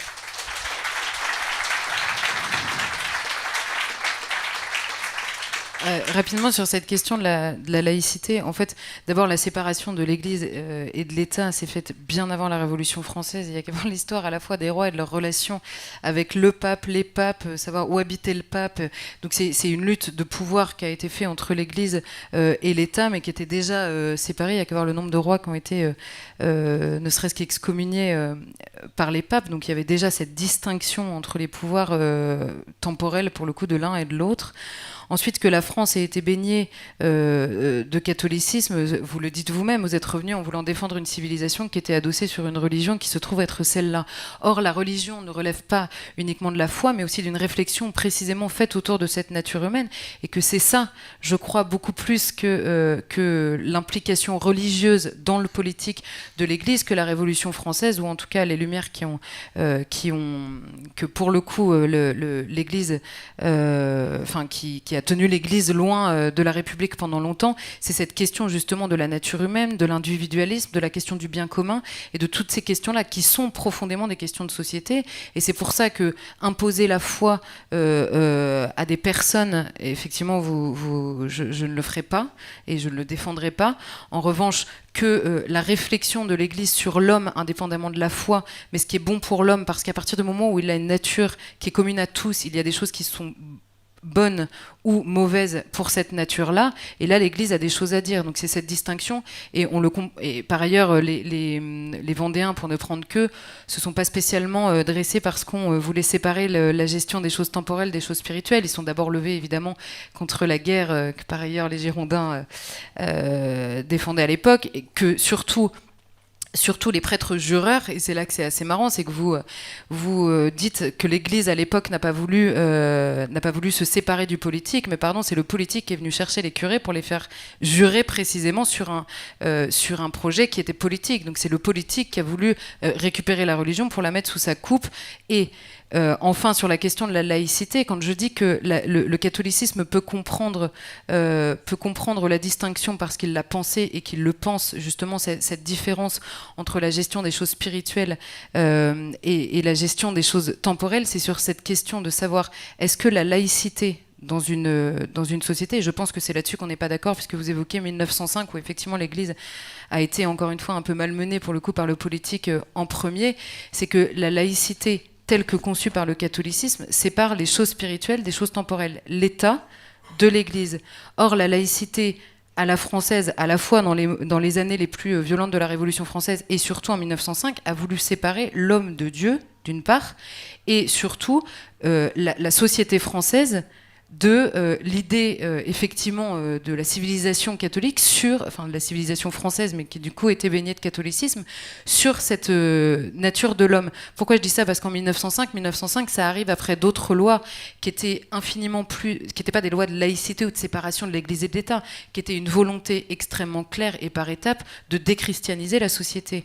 On le sait parce que ces 60 000 religieux qui étaient infirmiers, qui étaient professeurs, qui géraient énormément de choses dans la société, qui ont été exilés, 60 000 religieux exilés de la France. C'est la suppression des écoles religieuses. On a arraché les écoles aux moines et aux religieuses. On a arraché les hôpitaux à ce moment-là parce qu'on a voulu les faire passer sur un terrain laïque, parce qu'on ne voulait plus de la conception chrétienne, je crois, à la fois de la société évidemment, mais de l'homme surtout. Et c'est pour ça que je disais la nature humaine à ce moment-là a pris cher. Tout à l'heure, j'ai utilisé cette expression assez malheureuse, mais ce que je veux dire, c'est que l'homme n'était plus inscrit comment dire, il n'y avait plus de projet de société qui était sur le bien ou la relation de l'homme au bien commun, tout ce que j'expliquais tout à l'heure sur en tout cas ce que je pense entre la différence entre le particulier et l'universel, et que à ce moment-là le but c'était de déchristianiser pour n'avoir que des individus qui soient seuls face à l'État, et c'est exactement ce qu'on a aujourd'hui en fait. Nous n'avons plus que des individus, en tout cas c'est le projet, que des individus qui sont évidemment vautrés dans leur nihilisme, et on en parlera peut-être tout à l'heure, mais qui se voient obligés d'accéder à de nouvelles religions, à de nouvelles causes qui les dépassent, ou en tout cas d'adhérer à ce qui est peut-être plus qu'une religion, à une révolte spirituelle qu'on retrouve à la fois dans le féminisme, à la fois dans l'écologie, et même à la fois d'ailleurs dans les revendications racialistes de certains indigénistes. Merci Charlotte. Faut qu'on avance sur certains sujets qui me tiennent à cœur. Alors c'est très bien parce que j'ai pas besoin de poser de questions, mais vous répondez à tout. C'est très pratique. Vous venez de parler d'un front commun pour défendre l'Occident judéo-chrétien. Sur Thinkerview récemment, vous aviez également dit « J'accueillerai tous les migrants, quelle que soit leur situation et leur nombre, par humanisme, ce qui se conçoit, mais qui me semble parfaitement incompatible. » C'est-à-dire que si vous avez effectivement, et ça rejoint aussi la question qui porte sur le souverainisme, est-ce que c'est suffisant le souverainisme Comme une amie me le disait récemment, que fait-on d'une République française islamique souveraine? La question c'est le contenant, enfin justement le contenu qu'il y a derrière. Et donc j'aimerais vous entendre sur ces sujets. Est-ce que c'est peut-être ce qui distingue la gauche de la droite encore face au principe de réalité? Alors cette émission dure 2h30 et on a extrait cette phrase polémique. J'ai un long développement sur ce sujet-là qui dit très exactement le contraire de ce qu'on fait dire à cette phrase. Je n'ai pas dit j'accueillerai par humanisme la totalité. Bah, si, tout à fait. Non, non. Vous avez dit face à un afflux de migrants, de gens qui fuient la misère ou la mort. J'ai pas dit ça. Je ne peux pas imaginer ne pas les accueillir. Ce qui se conçoit, c'est parfaitement. Mais sauf que je l'ai pas dit. J'ai dit que l'immigration était acceptable dans la mesure où il y avait un désir d'être français de la part de ceux qui venaient. C'est quand même pas exactement la même chose. J'ai soumis l'accueil à un désir d'être français. C'est exactement le contraire de ce que vous me faites dire. Sauf justement en cas d'urgence. Non mais vous avez regardé l'émission? Ah oui. Les 2h30. 2 fois même. Et vous avez trouvé cette phrase comme ça en sortant bien. En fait, ça s'entend parfaitement et même ça rentre dans le débat que vous avez. La démonstration que je fais par la suite est totalement contraire à ce que vous laissez entendre. Je n'ai pas dit on ouvre, ou alors j'aurais dit là une fois. C'était pas ouvrir les frontières par principe. Non mais accueillir tout le monde, etc. Non, j'ai dit on accueille tous les gens qui montrent leur désir d'être en France, de devenir français. Bah si. Ah, c'est vraiment en cas d'urgence sanitaire. J'allais dire presque par charité chrétienne. Vous disiez, mais voilà, non mais mais réellement, on ne peut pas imaginer. Je n'ai jamais pensé ça, donc je vois pas pourquoi je l'aurais dit dans cette configuration-là, sauf à me contredire absolument. Mais je demande que la citation soit remise dans son contexte, que la démonstration soit prise dans sa totalité. Je crois que j'ai répondu sur une vingtaine de minutes à cette question-là. Oui, mais l'idée de dire, c'est la première fois que j'aurais dit une chose pareille, et je le dirais en contradiction avec tout ce qui a été dit précédemment ou écrit par moi. C'est pour ça que je vous posais la question. C'est pourquoi je peux vous dire que j'ai pas dit ça, parce que j'ai développé, et que pour des raisons polémiques, on sort cette phrase pour lui faire dire très exactement le contraire de ce que je pense. Je dis que la question de l'immigration doit être soumise à la question du désir d'être français. Et que là, si les gens désirent être français, on peut accueillir tout le monde. Si tout le monde désire être français, à quoi j'ajoute, quelle que soit la religion, la couleur de peau, etc., parce que ça n'est plus un problème. Donc, sauf j'ai parlé 2h30, peut-être me suis-je mal exprimé sur une phrase qu'on peut sortir, etc., mais ceci dit, je ne peux pas m'exprimer mal sur 20 minutes. Et démontrer le contraire de ce que je dis depuis toujours. Je ne pense pas qu'il soit acceptable d'accepter de toute arrivée de tout migrant venant de partout pour des raisons qui seraient sanitaires, climatiques, des raisons que je ne crois pas d'ailleurs, les raisons climatiques, des raisons politiques, des raisons de guerre, des raisons, c'est pas exactement la même chose. Ou le désir juste de dire, moi j'ai envie de me servir du système français qui est très rentable quand on a envie de frauder, etc., ce genre de choses, c'est pas exactement la même chose pour moi. Moi, je suis un nominaliste sur toutes les questions, donc je le suis aussi sur ce sujet-là, et je dis pas on accueille tout le monde ou on accueille personne. Je dis on accueille tout le monde, virgule, si ceux qui viennent font la demande explicite, en ont envie, en ont le désir, et que, j'ajoute ça aussi, c'est-à-dire des efforts de la part de ceux qui viennent et des efforts pour ceux qui accueillent. Parce que cette façon de dire venez, venez, et puis allez vivre sous les ponts, je me souviens que c'était ma démonstration, aller vivre au pied des périphériques, etc. Je dis, est-ce que vous croyez que la France est grande quand elle dit venez et puis allez vivre de nos poubelles? Donc j'ai dit ça très précisément, j'ai dit il faut que l'immigration soit pensée à nouveaux frais. La question n'est pas, comme dit Marine Le Pen, c'est jamais bien, comme dit Jean-Luc Mélenchon, c'est toujours bien. Non, c'est parfois bien, c'est parfois pas bien. Les deux ont raison, mais ensemble.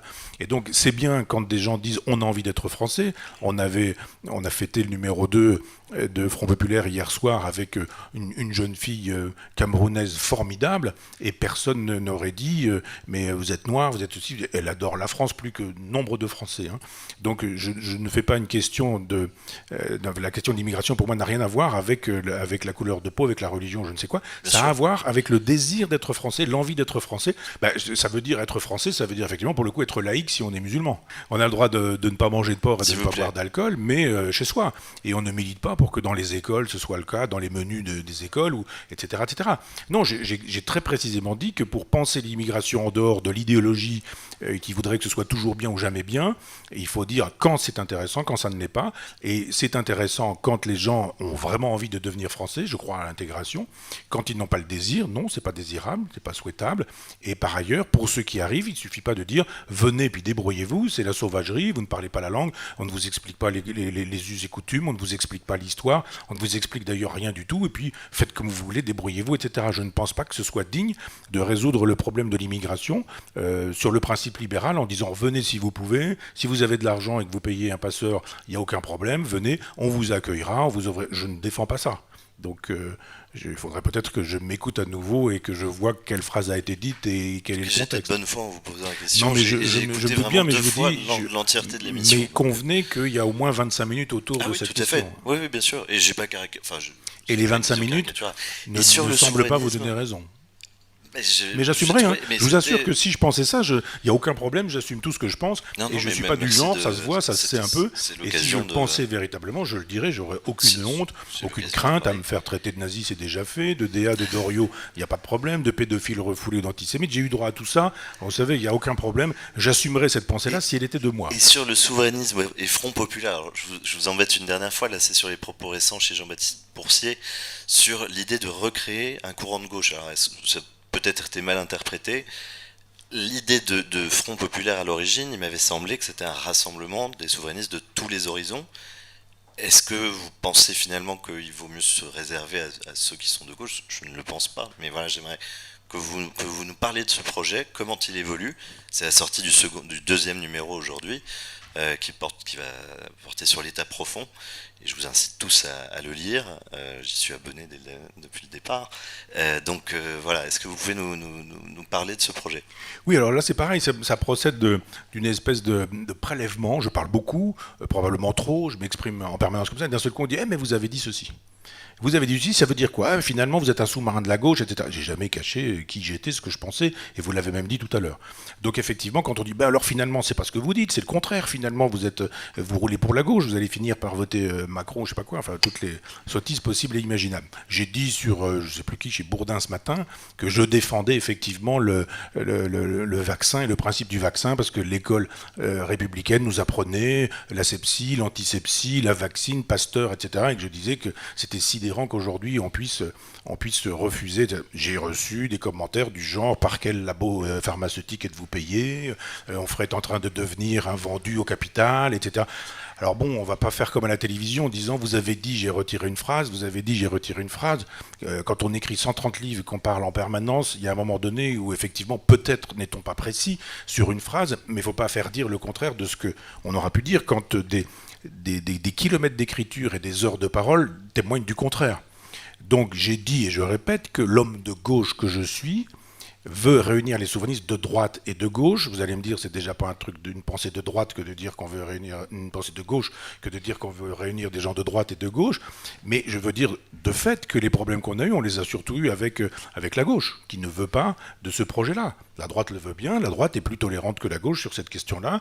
On a eu dans la revue des problèmes avec des gens de gauche et pas avec des gens de droite. C'est-à-dire que quand on a fait se rencontrer, et encore là, c'est une rencontre virtuelle qui avait été présentée comme une rencontre virtuelle parce que Philippe de Villiers et Jean-Pierre Chevènement ne pouvaient pas physiquement se rencontrer, donc on leur a expliqué que les questions seraient les mêmes, que etc. etc. Puis après, Jean-Pierre Chevènement a dit que c'était pas ce qui avait été convenu, c'est pourtant ce qui avait été convenu.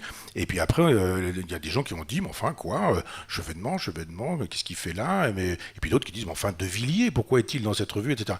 Donc je veux dire, il y a évidemment un moment donné, on va pouvoir, quand je dis, bah oui, l'homme de gauche que je suis, il est de gauche, il a dit qu'il était de gauche, donc c'est un projet de gauche, donc il nous ment quand il dit souverainiste de droite, de gauche d'ailleurs et de nulle part. J'ai jamais caché que ma gauche était proudhonienne. On m'a assez fait savoir que le cercle Valois existait, que le cercle Proudhon existait, que j'étais un fasciste puisque Proudhon avait été antisémite et que. J'aimerais bien que ça me serve de temps en temps pour qu'on puisse dire que mon proudhonisme n'a rien à voir avec le macronisme, qu'il n'a rien à voir avec le hollandisme, qu'il n'a rien à voir avec le mélenchonisme, avec le besançonnotisme, et que cette gauche-là n'a rien à voir avec la gauche qui est sur le marché, dont on connaît les produits. Je dis, il y a, chez Proudhon, que personne ne connaît d'ailleurs, toute une pensée qui a beaucoup plu à la droite et qui plaît encore beaucoup à la droite. Et bien tant mieux. C'est ça qui m'intéresse.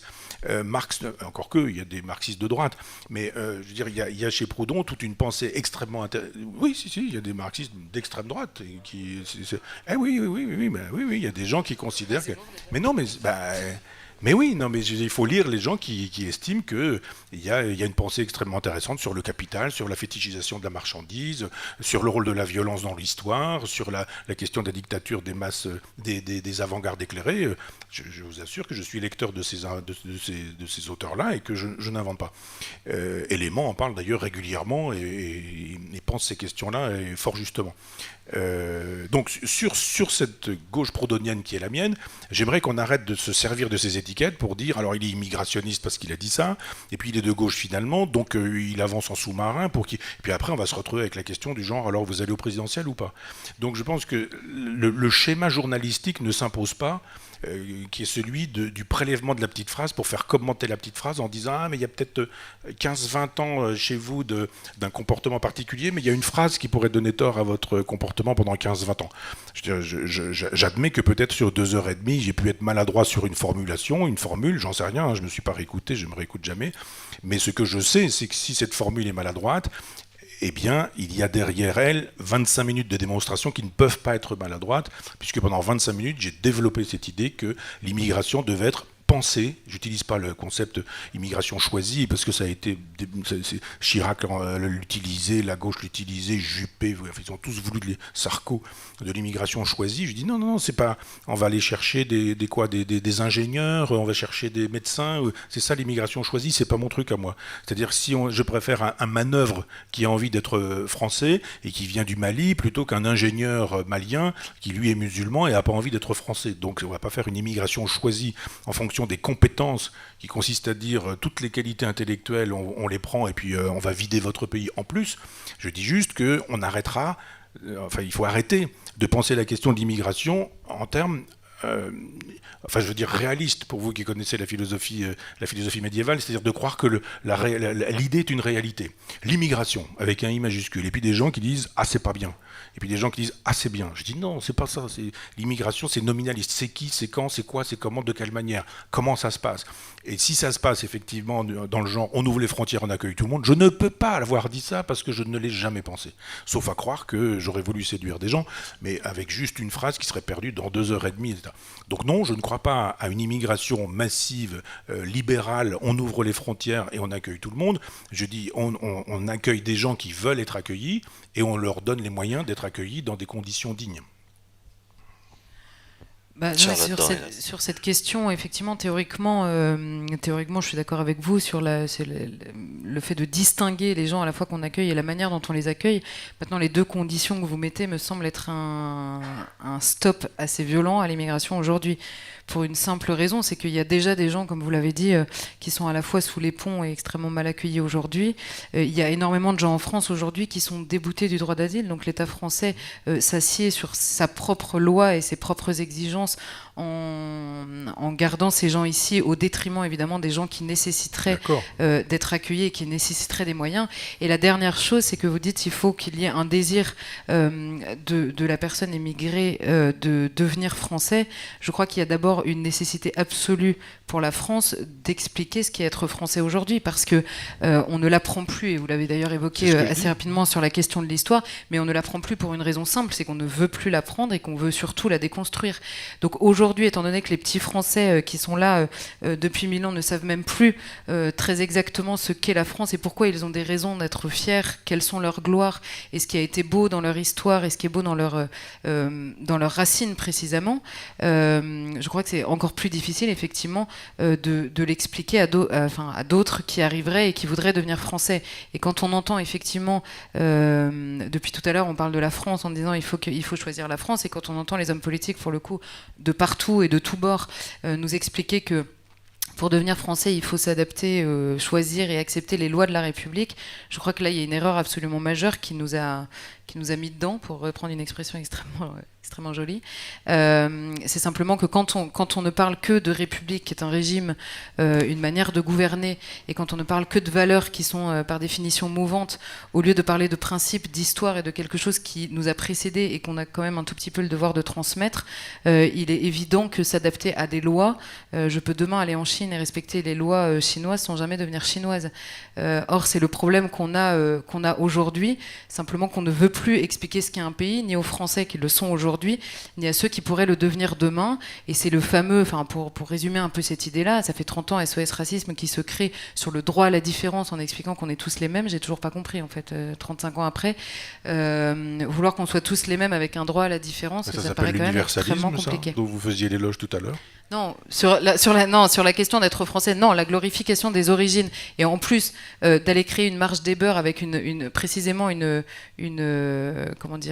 revendication qui est en l'occurrence celle des origines physiques, raciales, pour nous expliquer que finalement on va tous être français pareil, ça me semble quand même assez absurde. C'est-à-dire que l'universalisme, vous êtes d'accord si ça se fait sur votre schéma, sur votre base, si j'ai bien Non, compris. pas du tout.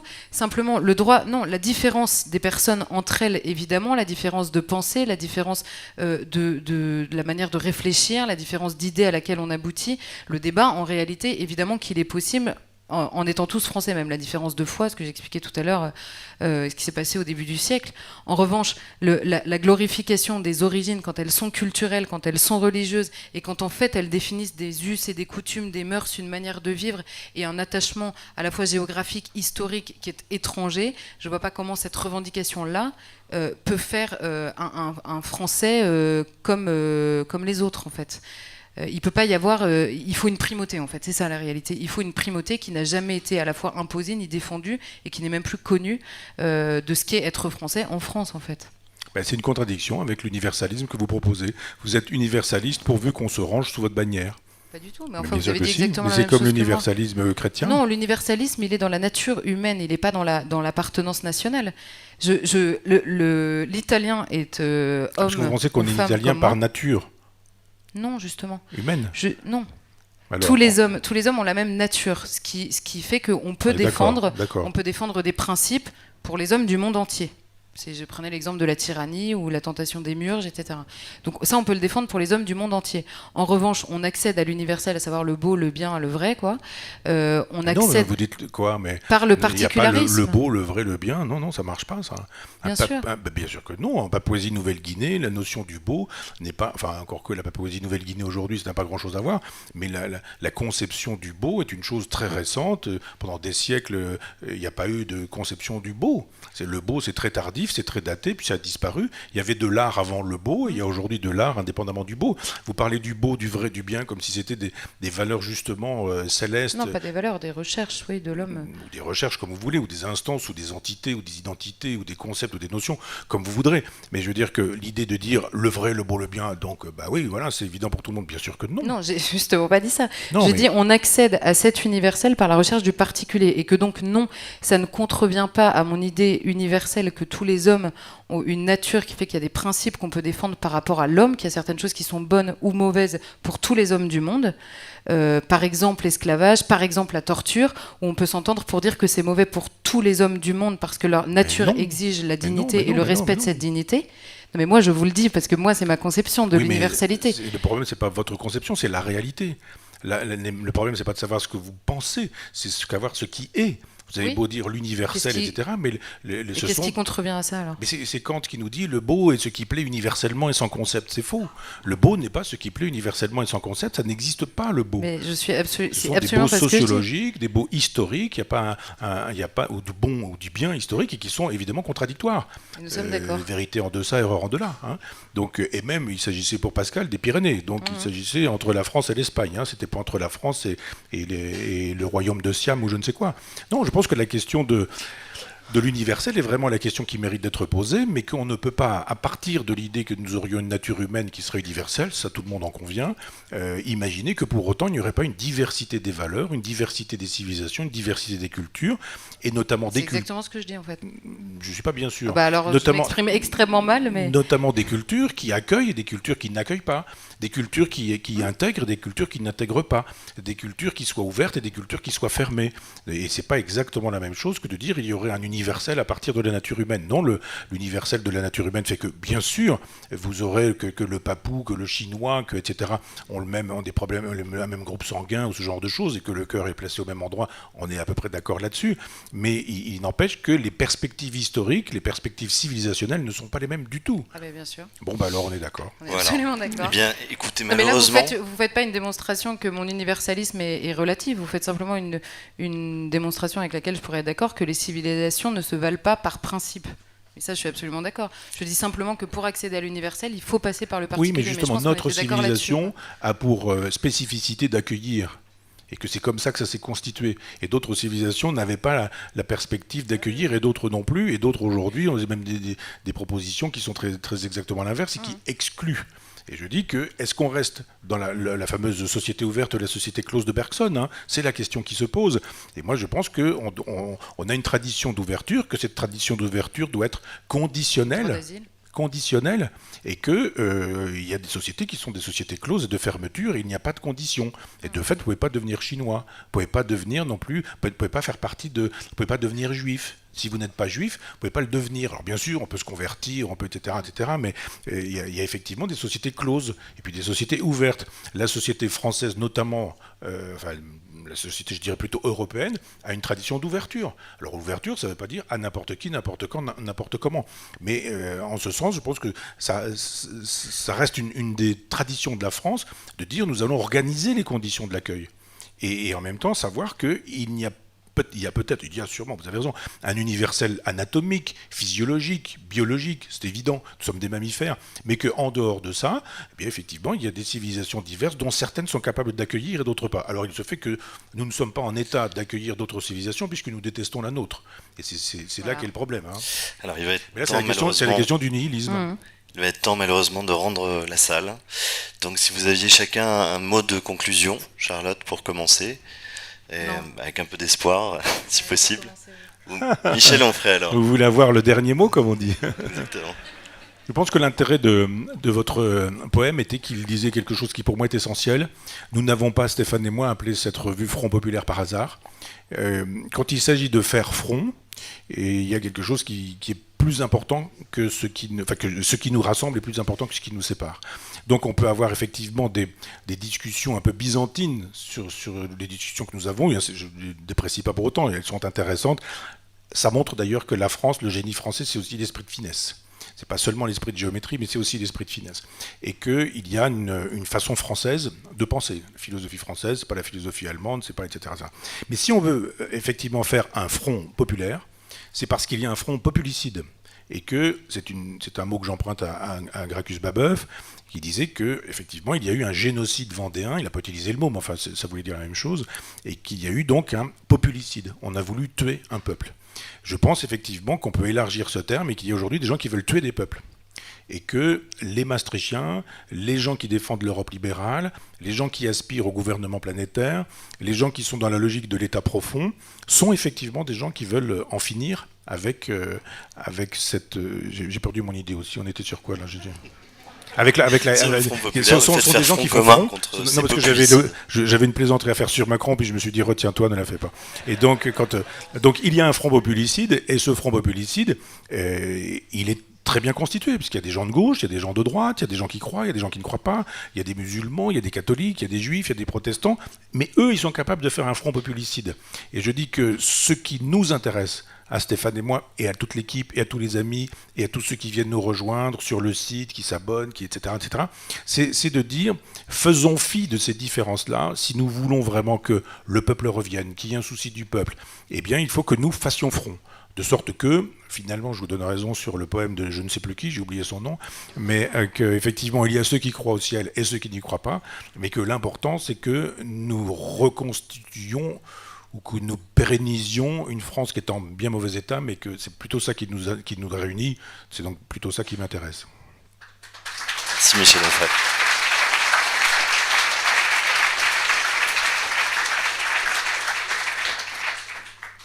Alors, je suis évidemment d'accord avec ça. Non, je suis évidemment d'accord avec la conclusion, et je crois que l'exercice qu'on vient de faire est la preuve que quand il y a un but qui est commun, quand il y a un but qui est recherché en commun, c'est la seule c'est une condition absolument nécessaire au débat tout court. En fait, on se pose, on en parlait un petit peu tout à l'heure, et c'était une question qu'on voulait évoquer, mais cette question de la manière assez compulsive dont on parle en permanence de la liberté d'expression, comme si c'était ce qui nous rassemblait. François Hollande, d'ailleurs, avait dit que c'était un pilier de notre pays, comme si c'était un but qui était recherché pour lui-même, la liberté d'expression. Or, on voit bien ce soir, dans la liberté que nous sommes accordés l'un à l'autre, d'exprimer ce qu'on pensait, que la liberté d'expression n'est qu'un outil en direction d'un but. Et simplement, je crois que ce qui empêche aujourd'hui, ce qui nous empêche de réussir à débattre comme ça, c'est que nous ne cherchons plus ensemble une vérité qui nous dépasse. Nous en doutons en permanence, nous doutons en permanence de l'existence même de la vérité qu'on peut rechercher ensemble, et en revanche, personne ne doute d'avoir la vérité, ce qui est très compliqué aussi, mais du coup, la loi du plus fort s'applique, et c'est peut-être parce que la loi du plus fort n'est pas entre nos mains, ni entre les vôtres, ni entre les miennes, qu'on arrive avec peut-être un peu plus d'humilité forcée, on va dire, à débattre ensemble. Mais ce qui est important, c'est que là, on a réussi à débattre effectivement, avec peut-être avec des idées un peu plus fines que des solutions d'urgence pour le pays, tout simplement parce que nous avions un but en commun. Et je crois que c'est ce qui fait le plus défaut à la France aujourd'hui, c'est que tout le monde cherche des solutions, et c'est d'ailleurs peut-être aussi ce qui était extrêmement... ce qui a perdu le mouvement tout simplement des Gilets jaunes que nous avons défendu et que je continue à défendre dans ces contours du 17 novembre, c'est simplement que c'était un mouvement de colère qui n'avait pas de but affiché, de but qui les regroupait. Et donc le débat est devenu impossible. L'élection d'un chef, même pour défendre, et même à l'échelle locale d'ailleurs, est devenue impossible parce que chacun disait ce qu'il avait envie de dire sans savoir qu'ensemble ils cherchaient une vérité commune. Je pense que si ce soir on a pu au moins... mettre un petit taquet au relativisme qui est en fait en train de nous bouffer, ça me fait plaisir. Voilà.